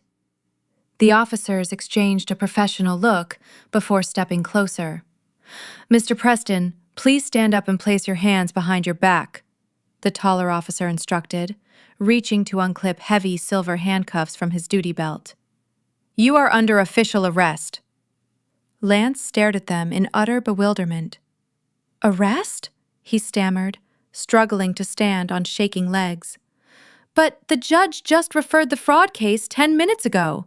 "The federal prosecutor cannot possibly have a warrant ready this fast." The second officer grabbed Lance's arm and firmly pulled it behind his back, securing the metal cuff. "We are not here for federal wire fraud, Mr. Preston," the officer stated plainly. "We are here regarding a grand larceny complaint filed earlier this week. The petitioner, Ms. Whitney Preston, officially updated her police report yesterday regarding a highly valuable stolen antique diamond heirloom ring. We just spoke with Brittany in the parking lot. She identified you as having removed the ring from your wife's jewelry box and given it to her. Another officer is questioning her now and securing the stolen property for return to Ms. Preston." Lance let out a sharp, terrified gasp as the second steel cuff clicked securely into place around his wrist. He looked frantically down the long hallway, locking eyes with me one final time as the officers forcefully began to march him away toward the exit. The trap had closed perfectly. "You have the right to remain silent," the taller officer recited smoothly. "Anything you say can and will be used against you in a court of law." "This cannot be happening," Lance sputtered, flushing red. "You have the wrong man. I am a chief executive officer. I run a major technology firm. I do not steal jewelry." The officer tightened his grip on Lance's arm and began marching him forward. "We have a sworn statement from the recipient, Mr. Preston. You can explain your position to the detective at the precinct." The hallway was packed with people. Lawyers and clerks pulled out their phones to capture the spectacle. A local business reporter pushed to the front, his camera flashing repeatedly. Lance tried to hide his face, but it was too late. The untouchable corporate titan was now being paraded past his peers like a common thief. The whispers of the crowd swelled into a loud, damning chorus. I watched him shuffle past me. There was no pity left in my heart. He had forged my signature, drained our accounts, and tried to leave me with nothing but debt and a shattered reputation. The humiliation he was experiencing right now was entirely of his own making. Harrison stood quietly at my side, observing the scene. He offered a slight nod of approval. I turned my attention away from Lance and looked down the corridor. Near the large glass exit doors, Brittany was surrounded by onlookers. A second police officer stood in front of her holding a small notepad and asking her questions. She was shaking her head frantically, gesturing wildly. I walked slowly toward them, the heavy master binders still tucked securely under my arm. As I approached, I could hear Brittany's high-pitched, frantic voice. "I had no idea it was stolen," she practically screamed. "He told me it was a custom piece specifically for me. I would never accept stolen property. I'm a victim here too." The officer looked skeptical. "Ignorance of the law does not exempt you, ma'am," he stated flatly. "It belongs to Ms. Whitney Preston, and it must be returned immediately, or you face charges for receiving stolen property." Brittany let out a loud, pathetic sob. She looked up and saw me standing just a few feet away. The sheer panic in her eyes was unmistakable. The arrogant young woman who had proudly flaunted my grandmother's diamond on her finger was entirely gone. In her place stood a terrified girl who had just realized that her wealthy prize was actually a criminal facing federal prison. I stopped directly in front of her. I did not raise my voice, and I did not offer any insults. I simply extended my right hand, palm facing upward, and waited. Brittany's breath hitched. She looked at my open hand, then down at the glittering heirloom ring on her own finger. For a brief second, she hesitated, her fingers curling inward protectively. But the officer cleared his throat, resting his hand casually on his utility belt. The threat of arrest hung heavily in the quiet air between us. Humiliated, with dozens of cell phone cameras recording her every move, Brittany reached over and awkwardly pulled the heavy diamond ring off her finger. Her hands were shaking violently. She placed the cold metal into my waiting palm without making eye contact.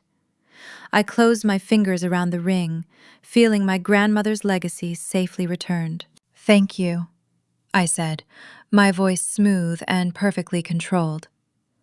"I suggest you find your own ride home, Brittany. The Porsche has been frozen by the court." She let out a strangled sob, covering her face, and pushed her way blindly through the crowd to escape the humiliation. I slipped the ring into the pocket of my suit jacket. I turned and walked through the glass doors of the courthouse, stepping out into the bright afternoon sunlight. Harrison walked just ahead of me. Below us, the scene was chaotic. A police cruiser was parked out front, its lights flashing brightly. The officers guided Lance down the final steps. He was stumbling. As they pushed him into the back of the cruiser, a loud shriek tore through the air. "Lance! My baby!" I looked to the right and saw Barbara standing near the bottom of the steps. She had just been released from the holding cell, her fur coat wrinkled. The wealthy, intimidating matriarch looked entirely unhinged. She rushed toward the police cruiser, her arms outstretched, sobbing uncontrollably. "You cannot take him!" she screamed at the officers. "He is a good boy! He is the chief executive officer! You are making a terrible mistake!" Ma'am, step back immediately, the officer ordered. If you interfere, you will be joining him in this vehicle. Barbara froze, her face contorting in sheer agony as the officer slammed the cruiser door shut. She pressed her hands against the glass window, crying heavily, as Lance stared back at her from the cramped back seat. He looked entirely broken, a hollow shell of his former self.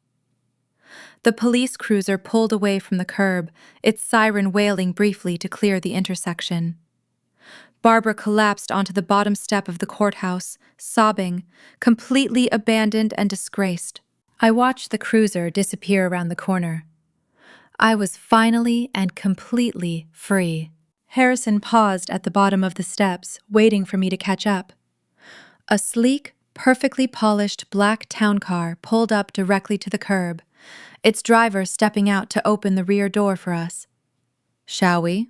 Harrison asked, gesturing toward the open door. We stepped into the quiet, luxurious interior of the town car. The soft leather seats offered a welcome comfort. As the driver finally pulled away from the courthouse, the silence in the car felt peaceful. "You handled yourself with remarkable grace today," Whitney Harrison said, breaking the silence. "Your preparation was flawless, and your execution under pressure was truly exceptional.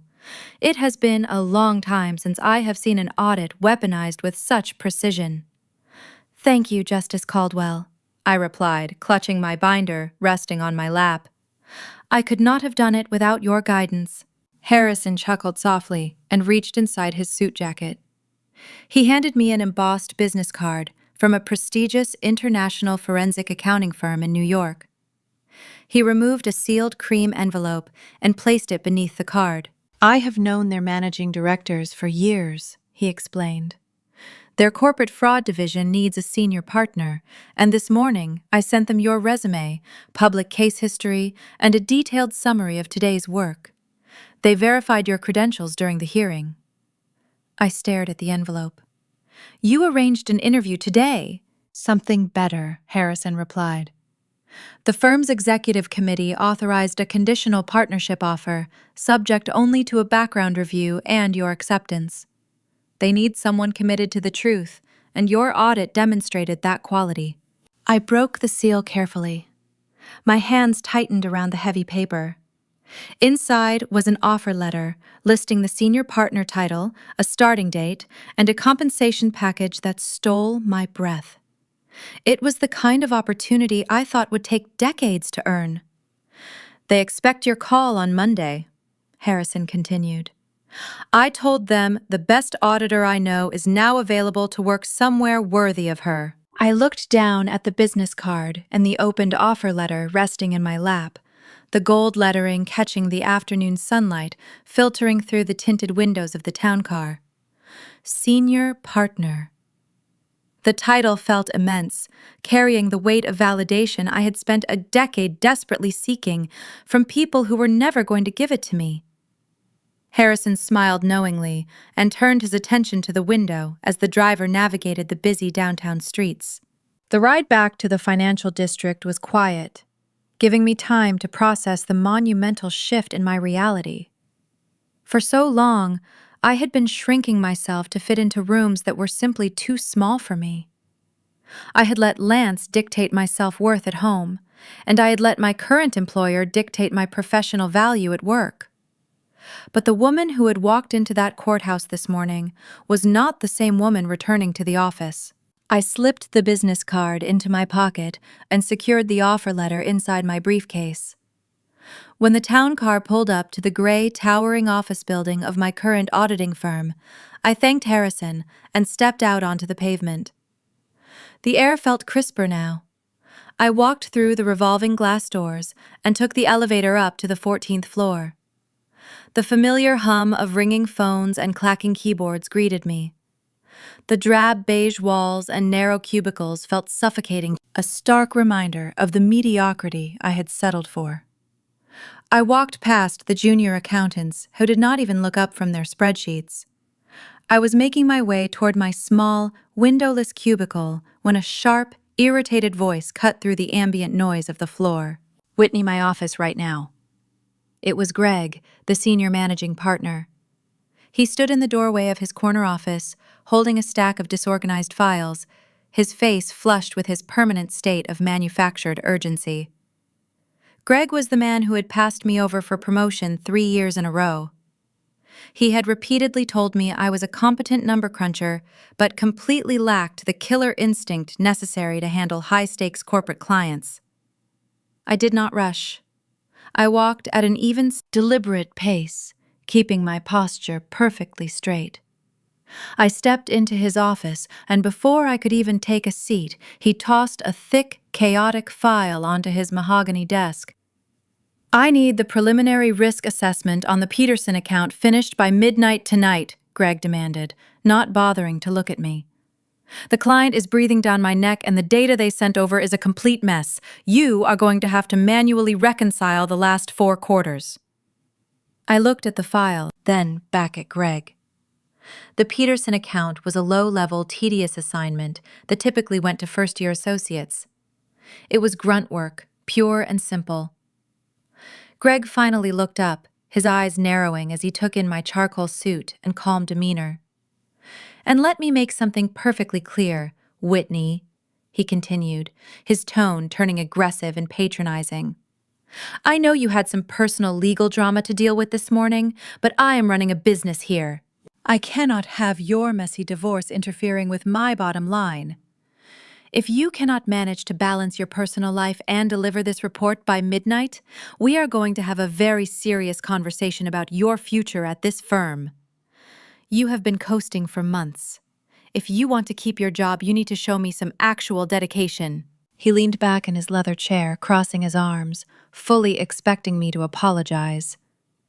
Yesterday, I would have felt the familiar knot of anxiety and agreed to his unreasonable demands. But today, looking at Greg, I felt absolutely nothing but pity. I did not apologize. Instead, I let out a soft, genuine laugh. Greg blinked, clearly thrown off. He uncrossed his arms, leaning forward. "Do you think this is funny?" he asked, his face turning a deeper shade of red. "I think it is incredibly funny, Greg," I replied, my voice steady. I reached into my pocket and pulled out my company identification badge. I unclipped the lanyard and placed it gently on top of the messy Peterson file. "I will not be completing that risk assessment, and I will not be having a conversation about my future at this firm. I am resigning, effective immediately." Greg stared at the badge, then let out a scoff. "You are quitting?" he asked mockingly. "Because I asked you to do your job? Where exactly do you think you are going to go, Whitney? You do not have the killer instinct to make it at a top-tier firm. You should be grateful you even have a job here." I smiled warmly.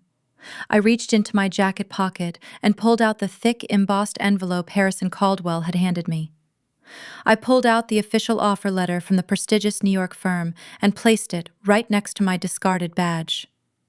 I slid it across the polished mahogany toward him. "You are absolutely right, Greg," I said smoothly. "I am not cut out for this firm. I am moving to New York. I suggest you read the details." Greg frowned, picking up the heavy paper. His eyes scanned the letterhead, recognizing the premier forensic accounting firm immediately. I watched as his eyes darted down the page, landing on the bolded compensation package. The color instantly drained from his face. His mouth opened, but no sound came out. "The starting salary is exactly triple what you make as a managing partner here," I informed him, keeping my tone pleasant. "And it comes with a full senior partnership. They specifically sought me out because my audits are considered the most lethal in the industry. So you can keep your grunt work, and you can keep your threats." Greg stammered, holding the paper with trembling hands. "Whitney, this is a misunderstanding. We can counteroffer." I shook my head, retrieving my letter. There is nothing to discuss. Have a nice life, Greg. I turned and walked out of his office, the sound of my heels clicking sharply against the linoleum floor. I did not look back. I stepped out of the building and onto the bustling sidewalk, the late afternoon sun warming my face. The city felt entirely different now, full of endless, thrilling possibilities. As I began walking toward the subway station, my cell phone vibrated in my purse. I pulled it out and looked at the screen. The caller identification displayed the luxury property management company overseeing the downtown condominium. The exact condominium Lance had purchased for Brittany. I answered the call. "Hello," I said calmly. "Ms. Whitney Preston," a male voice asked. "This is Michael, the property manager. We received a transfer order from Judge Miller naming you as the condominium's legal owner. Lance purchased the unit last month, but today's injunction froze the operating account that covers maintenance and escrow charges. Brittany is in the lobby demanding access, and Barbara has entered the penthouse with a courier. Building security believes they are packing furniture and artwork. Because the residence and its contents now belong to you, we need instructions before anything leaves the premises." I smiled at the perfect poetic reversal. "Deny Brittany entry, preserve every security recording, and call the police," I said. "Evict them." The late afternoon sun cast long shadows as my town car pulled up to the Pinnacle Tower. It was the most exclusive luxury condominium building in the city, boasting private elevator access. It was exactly where Lance had secretly purchased a penthouse for his mistress, using funds systematically siphoned from our joint accounts. I stepped out onto the pristine pavement, the cool breeze catching the edge of my coat. I was not alone. Flanking me were 2 uniformed police officers I had requested for a civil standby, a necessary precaution for what I was about to do. I held a thick manila folder containing the emergency injunction and property transfer orders signed by Judge Miller just hours ago. The settlement had been nullified, and every asset purchased with stolen marital funds had been awarded completely to me. We walked through the immaculate marble lobby, bypassing the stunned concierge, and stepped directly into the private elevator. The silent ride to the top floor gave me a moment to reflect on Lance's betrayal. As the doors slid open directly into the expansive penthouse foyer, the lingering sting of his deception was eclipsed by the chaotic scene unfolding in front of me. The penthouse was an absolute disaster zone. The sprawling living room, decorated with expensive modern taste, was littered with open cardboard boxes and heavy plastic shipping crates. Standing in the middle of the chaos, clutching a priceless abstract sculpture wrapped hastily in bubble wrap, was Barbara. My former mother-in-law looked completely unhinged. Her meticulously styled hair was a disheveled mess, and her designer blouse was covered in dust. She was barking frantic orders at a terrified private courier who was struggling to tape a large art box shut. Barbara was desperately packing up Brittany's expensive furniture designer handbags and high-end artwork. It was incredibly obvious what she was doing. With Lance's accounts completely frozen and his assets locked down by a federal court order, she had no access to the liquid cash required to post his bail. She had rushed over to strip the penthouse bare, intending to fence the luxury items on the black market to buy her golden child's freedom. I stepped into the main living space, my heels clicking sharply against the imported hardwood floor. The 2 police officers followed closely behind me, their presence instantly changing the atmosphere in the room. Barbara froze, nearly dropping the heavy sculpture. Her eyes widened in absolute shock as she registered my presence, and then her shock rapidly morphed into sheer, unadulterated venom.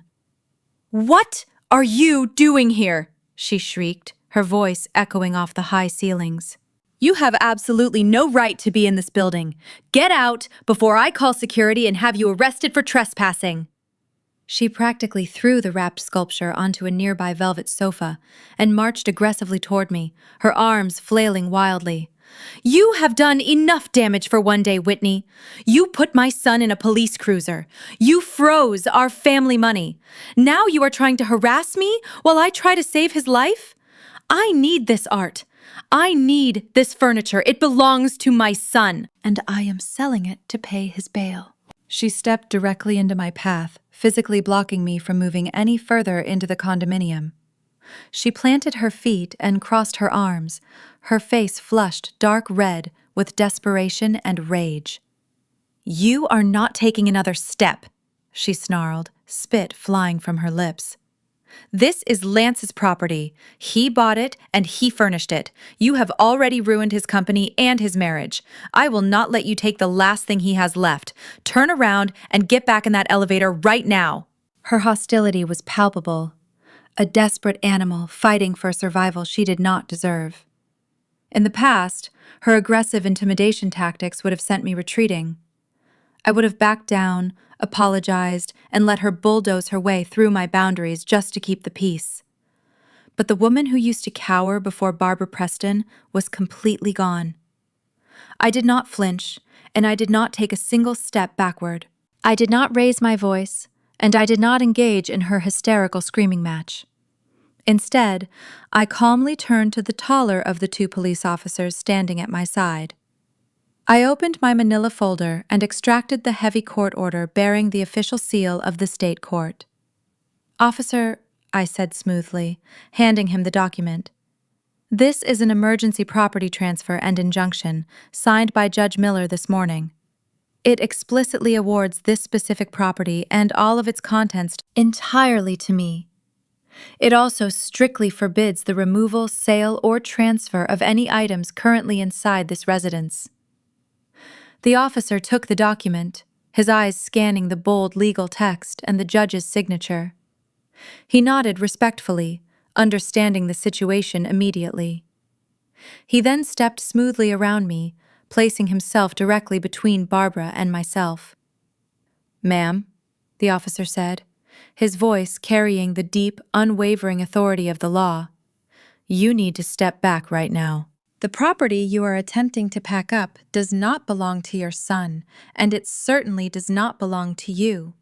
According to this court order, everything in this penthouse is the sole legal property of Ms. Whitney Preston. You are currently attempting to remove stolen assets, which is a criminal offense. I suggest you put down anything you are currently holding."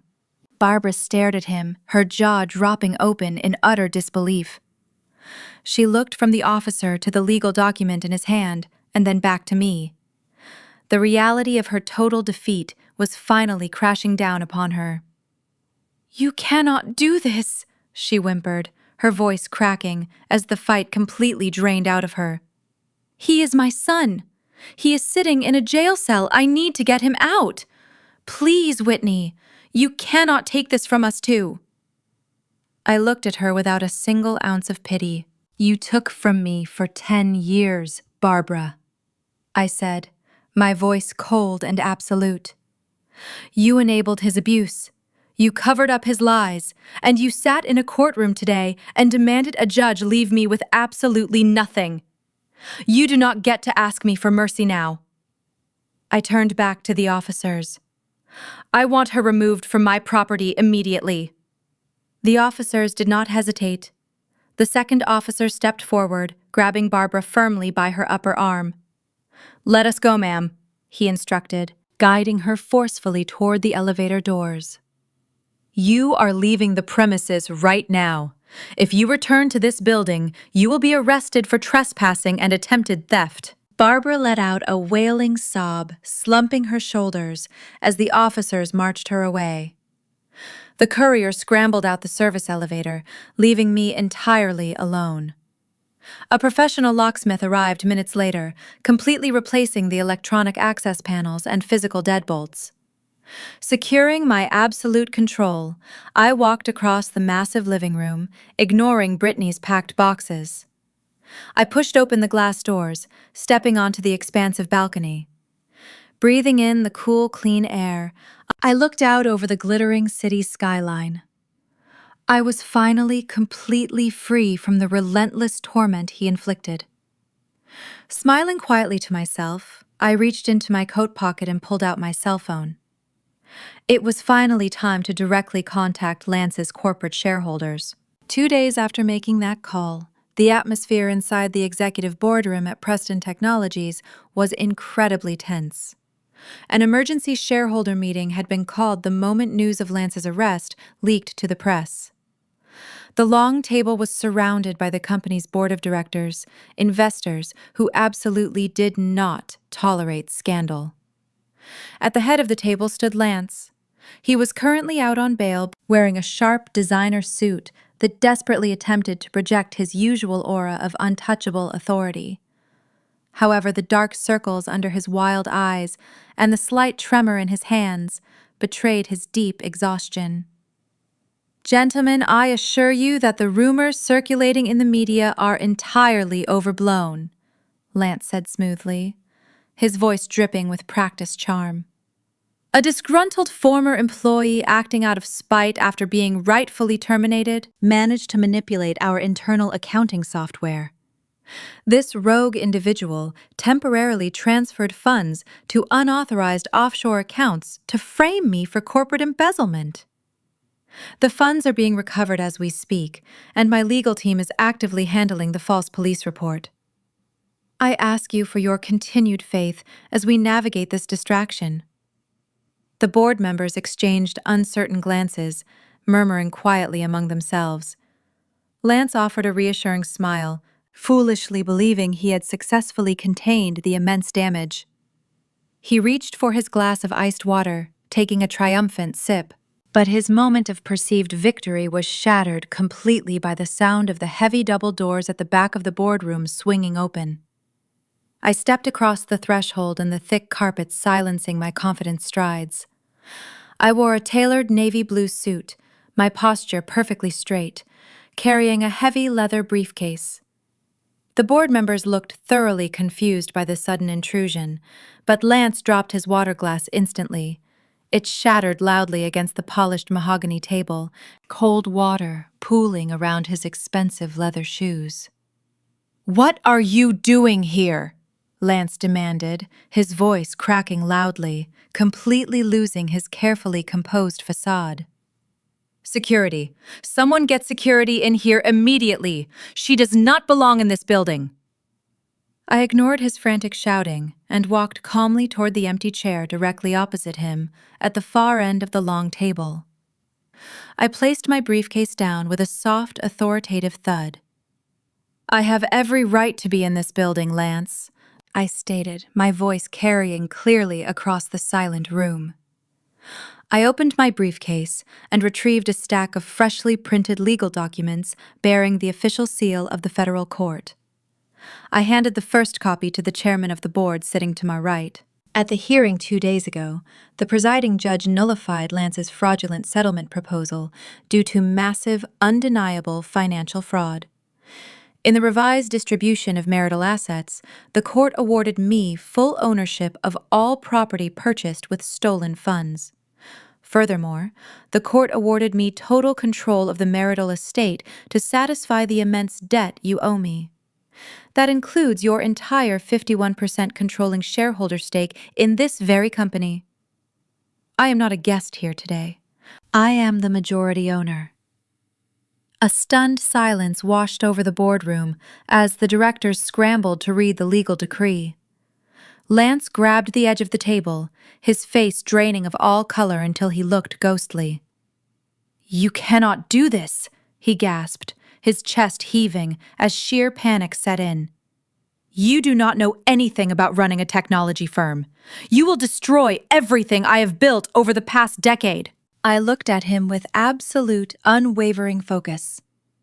"I know enough about numbers to know exactly when they have been manipulated, Lance." I reached back into my briefcase and pulled out 10 perfectly bound copies of the forensic audit I had prepared with Harrison's expert guidance. I began passing them down the table to the bewildered board members. "What you are holding is a comprehensive, highly detailed and forensic audit of this company's financial records over the past 3 years.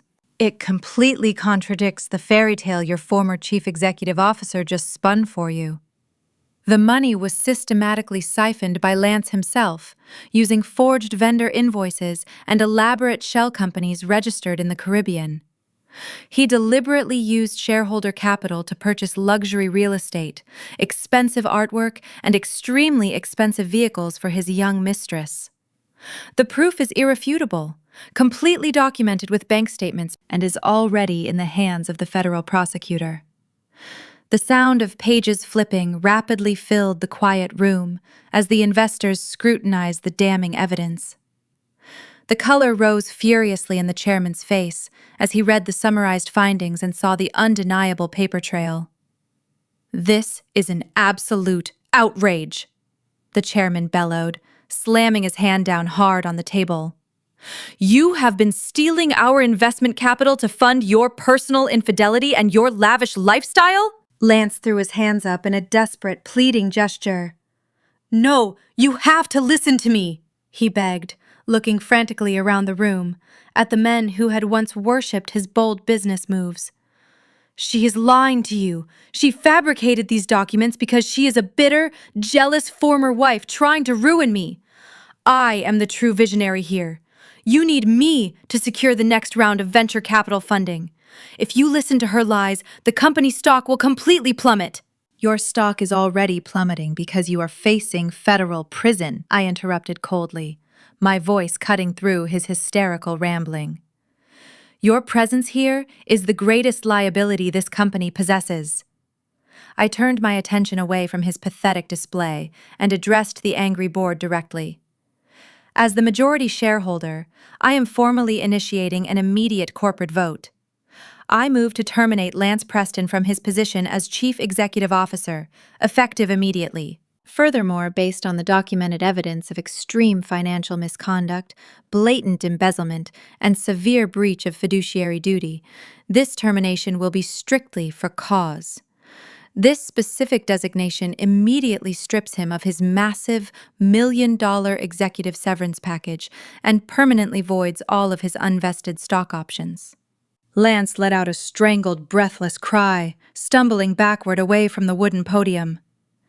"You cannot take my severance!" he yelled, his voice echoing shrilly off the thick glass walls. "I have absolutely nothing left. The court froze all my personal accounts. If you take my severance and my options, I am completely bankrupt. I will not even be able to pay my criminal defense lawyers to keep me out of jail. You are ruining my life, Whitney!" I stared at him, feeling a profound, quiet sense of closure as the final pieces of his manufactured, arrogant empire crumbled around him. "You ruined your own life, Lance," I said simply. "I just audited the damage." I looked toward the chairman. "I vote yes on the motion to terminate for cause." The chairman did not hesitate for a single second. "I vote yes," he declared firmly, glaring at Lance. The word echoed down the line rapidly as every single board member eagerly added their vote.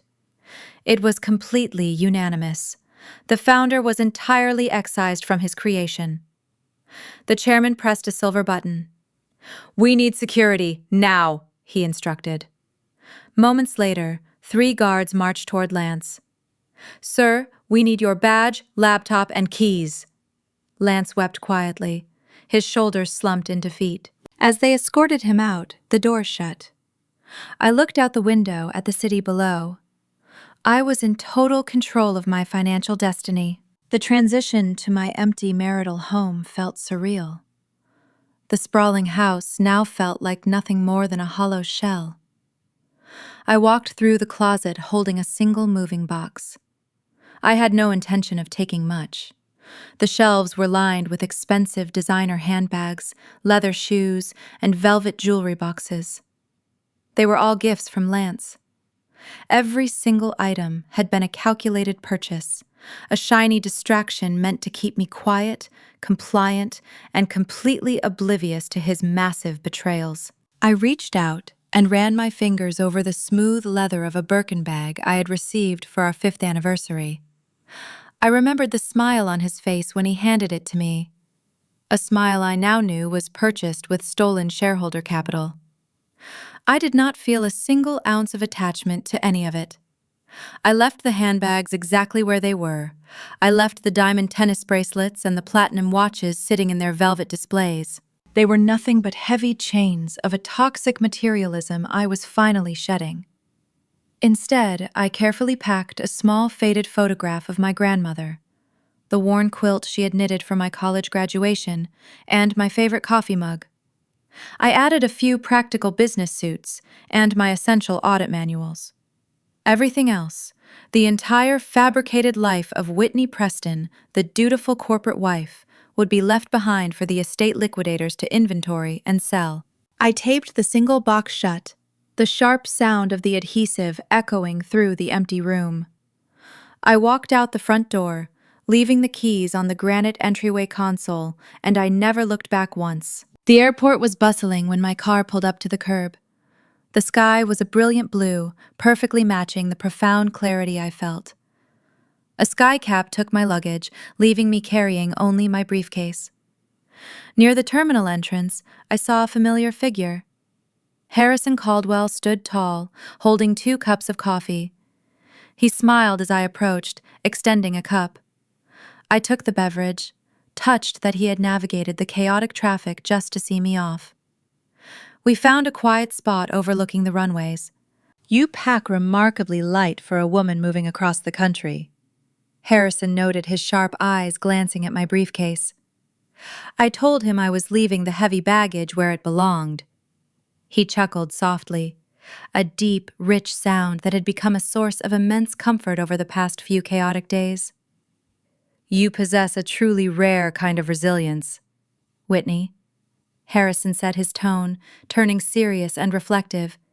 "I have watched countless individuals break under a fraction of the pressure you faced. But you did not just survive the betrayal. You dismantled it with absolute precision. Your sharp mind and your unwavering commitment to the truth are going to make you an absolute terror in New York." I took a slow sip of my coffee, feeling a genuine smile spread across my face. "I learned from the best," I replied sincerely. "I could never have navigated the legal labyrinth without your guidance, Justice Caldwell." Harrison waved a dismissive hand, though the pride in his eyes was evident. "You had the fire inside you all along, my dear. I simply handed you the match." He reached into his coat pocket and pulled out a beautiful silver engraved pen, handing it to me. "For signing your partnership agreement," he explained. I accepted the heavy pen, running my thumb over the intricate engraving. "Thank you, Harrison, for everything." He pulled me into a brief fatherly embrace. "Go conquer the financial world, senior partner," he said warmly, "and expect a visit from me the moment you settle into your new corner office." I promised him the best steak in Manhattan, gave him one last smile, and turned to walk through the security checkpoint. The premium lounge and expedited security clearance made the journey to my gate entirely effortless. I boarded the heavy commercial aircraft, stepping directly into the luxurious first-class cabin. The wide, plush leather seat embraced me as I settled in, offering a stark, beautiful contrast to the harsh reality I had occupied just a week ago. I remembered that fateful flight home, crammed into a tiny economy seat, sitting rigidly as I refused to cry while reading Lance's threatening demand for my total surrender. That woman felt like a distant memory, a ghost from a past life who had been completely consumed by fear and manufactured insecurity. The flight attendant, a remarkably cheerful woman with a bright smile, approached my row holding a silver tray. "Would you care for a beverage before takeoff, Miss Preston?" she asked politely. I looked at the crystal flute of chilled champagne resting on the tray. "Yes, thank you," I said, taking the delicate glass. I rested my briefcase on the adjacent empty seat, clicking the brass locks open to ensure my new employment contract was perfectly safe. The cabin doors were officially sealed, and the aircraft engines roared to life, a deep, powerful vibration that resonated through the floorboards. I leaned my head back against the soft headrest, taking a slow, celebratory sip of the crisp champagne. The cool liquid danced on my tongue, tasting entirely of absolute freedom. As the massive plane taxied slowly toward the active runway, I watched the sprawling city skyline shift and turn outside my window. The towering glass buildings of the financial district, the courthouse where I had reclaimed my life, the luxury condominium where I had enforced the ultimate boundary, they all looked incredibly small from this perspective. I was no longer a victim, trapped in a web of corporate deceit and marital betrayal. I was the architect of my own incredibly bright future. The aircraft accelerated rapidly down the long stretch of concrete, the immense force pressing me comfortably back into my seat. The wheels lifted smoothly off the ground, leaving the earth and all of its tethered complications far below. Just as the plane banked eastward into the vibrant morning sky, my cell phone vibrated sharply inside my tailored jacket pocket. I pulled the device out, glancing at the bright screen before switching it over to airplane mode. A breaking news alert from a premier legal publication glowed vividly against the dark background. The bold headline was impossible to ignore. Federal prosecutors announced that the criminal trial date for disgraced executive Lance Preston had been firmly set for September. The article snippet beneath the massive headline revealed the full extent of the charges against him. Due to the mountain of financial evidence provided by the audits, the federal judge had completely denied his request for leniency. He was officially facing a maximum sentence of up to 15 years in a federal penitentiary without the possibility of early parole. I stared at the glowing screen for a long, quiet moment. I pictured Lance sitting in a cold concrete cell, entirely stripped of his tailored suits, his luxury vehicles, and his arrogant smirk. He had tried to bury me in debt and shame, but he had only succeeded in digging his own inescapable grave. I locked the screen of my phone, the display fading to black, and slipped the device back into my pocket. The seatbelt sign chimed softly overhead as the aircraft climbed higher through the clouds, charting a direct, unhindered course toward New York. I took another slow, deeply satisfying sip of my champagne. The chapter was officially closed. 6 months passed with the rapid, exhilarating pace of a life finally lived on my own terms. The transition from the suffocating corporate culture of my past to the dynamic, demanding world of New York finance had been entirely seamless. I stood near the expansive, floor-to-ceiling glass walls of my corner office, holding a warm cup of coffee. The morning sunlight poured into the spacious room, reflecting off the polished marble floors and illuminating the modern art pieces I had carefully selected. Looking out over the towering, iconic Manhattan skyline, I felt a profound sense of accomplishment. I was no longer the shrinking, anxious woman desperately trying to prove her worth to a husband who constantly undermined her, or a boss who refused to recognize her talent. I was thriving. My colleagues respected my sharp, uncompromising approach to forensic auditing, and my clients requested me by name.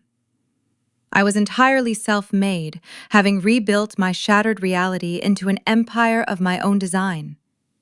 I had finally taken complete control of my life, embracing the incredible power that comes with trusting my own undeniable instincts. I turned away from the breathtaking city view and walked back to my large oak desk. Setting my coffee down, I tapped the trackpad of my laptop to wake the screen. A new message chimed softly in my inbox. It was a brief email from Harrison Caldwell, who still checked in on me from time to time. The subject line simply read, "Final Updates." I clicked open the message, my eyes scanning the concise, formal paragraphs. The federal court had officially concluded its proceedings yesterday afternoon. The mountain of irrefutable financial evidence I had provided made any defense completely impossible. Lance had been found guilty on all counts of severe corporate fraud, embezzlement, and trafficking stolen property. The judge showed absolutely no leniency, sentencing him to the maximum penalty of 15 years in a federal penitentiary. His assets remained permanently seized to pay back the shareholders he had deceived. The email continued with details about the collateral damage of his arrogance. Barbara had been completely destroyed by the financial fallout. In a desperate, futile attempt to cover his mounting legal debts and exorbitant attorney fees, she had been forced to liquidate everything she owned. She had sold her massive, pristine suburban mansion at a significant loss. Her country club friends completely abandoned her the moment the scandal hit the local news. Harrison noted that she was now living in a small, cramped, one-bedroom apartment on the outskirts of the city, entirely isolated and consumed by the bitter reality of her new life. There was also a brief mention of Brittany. When Lance's accounts were initially frozen and the luxury penthouse was seized, she had immediately vanished. True to her opportunistic nature, she had quickly attempted to attach herself to another wealthy older executive in the technology sector. However, the corporate world was incredibly small, and reputations traveled fast. The moment her new target learned of her direct involvement in Lance's highly publicized embezzlement scandal, he dropped her immediately. She was entirely blacklisted from the elite social circles she had sacrificed everything to infiltrate, left with absolutely nothing to show for her calculated deception. I finished reading the email and took a slow, deep breath. A wave of profound closure washed over me. I did not feel a vindictive thrill, but rather a quiet, solid satisfaction. The universe had balanced the scales perfectly. I reached out and gently closed my laptop, the screen fading to black. Opening the top drawer of my desk, I retrieved a small velvet box. Inside rested my late mother's diamond ring, the beautiful heirloom Brittany had surrendered outside the courthouse under the watchful eye of a police officer. I slipped the cold, heavy platinum band onto my finger. It fit perfectly, a constant grounding reminder of my true worth and the enduring strength of the women who came before me. A soft, polite knock sounded at my office door. My assistant peeked in, smiling warmly. "The executive board is ready for you in the main conference room, senior partner," she announced. "Thank you," I replied, my voice carrying the unwavering authority I had finally claimed as my own. I smoothed the lapels of my tailored suit, walked confidently out of my corner office, and headed down the long corridor to lead the meeting. It was the ultimate satisfying payoff of total independence, unmatched success, and sweet, perfect justice. Whitney's story is much more than a tale of financial retribution. It is a masterclass in reclaiming your self-worth and enforcing absolute boundaries. For years, she allowed herself to be diminished by a narcissistic husband and an enabling mother-in-law, accepting a fabricated reality where she was always treated as second best. However, the moment she uncovered Lance's ultimate betrayal, she did not react with blind, chaotic anger. She reacted with cold, analytical precision. The greatest takeaway here is that true power does not require you to raise your voice or seek petty, vindictive revenge. Real power lies in the unwavering truth. Whitney used her intellect, her professional expertise, and undeniable facts to dismantle an empire built on lies. She proved that when you finally stop shrinking yourself to accommodate toxic, manipulative people, their fragile worlds will inevitably collapse under the weight of their own deceit. Leaving behind Lance's expensive, meaningless gifts perfectly symbolized her detachment from a life where her value was simply bought and paid for. True karma rarely requires you to get your hands dirty. It only requires you to step into your own light and relentlessly thrive. Lance, Barbara, and Brittany engineered their own devastating downfalls through their sheer greed and arrogance. Whitney's sweetest payoff was not just watching them face justice. It was standing in her Manhattan corner office, entirely self-made, knowing she built her new life on a foundation of unshakable independence. Have you ever had to draw a hard line and completely rebuild your life after someone severely underestimated your worth? How did you find the courage to take back your power? Share your own stories of triumph, boundaries, and resilience in the comments below. If Whitney's journey to absolute freedom resonated with you, please hit that like button and subscribe for more empowering stories of sweet justice and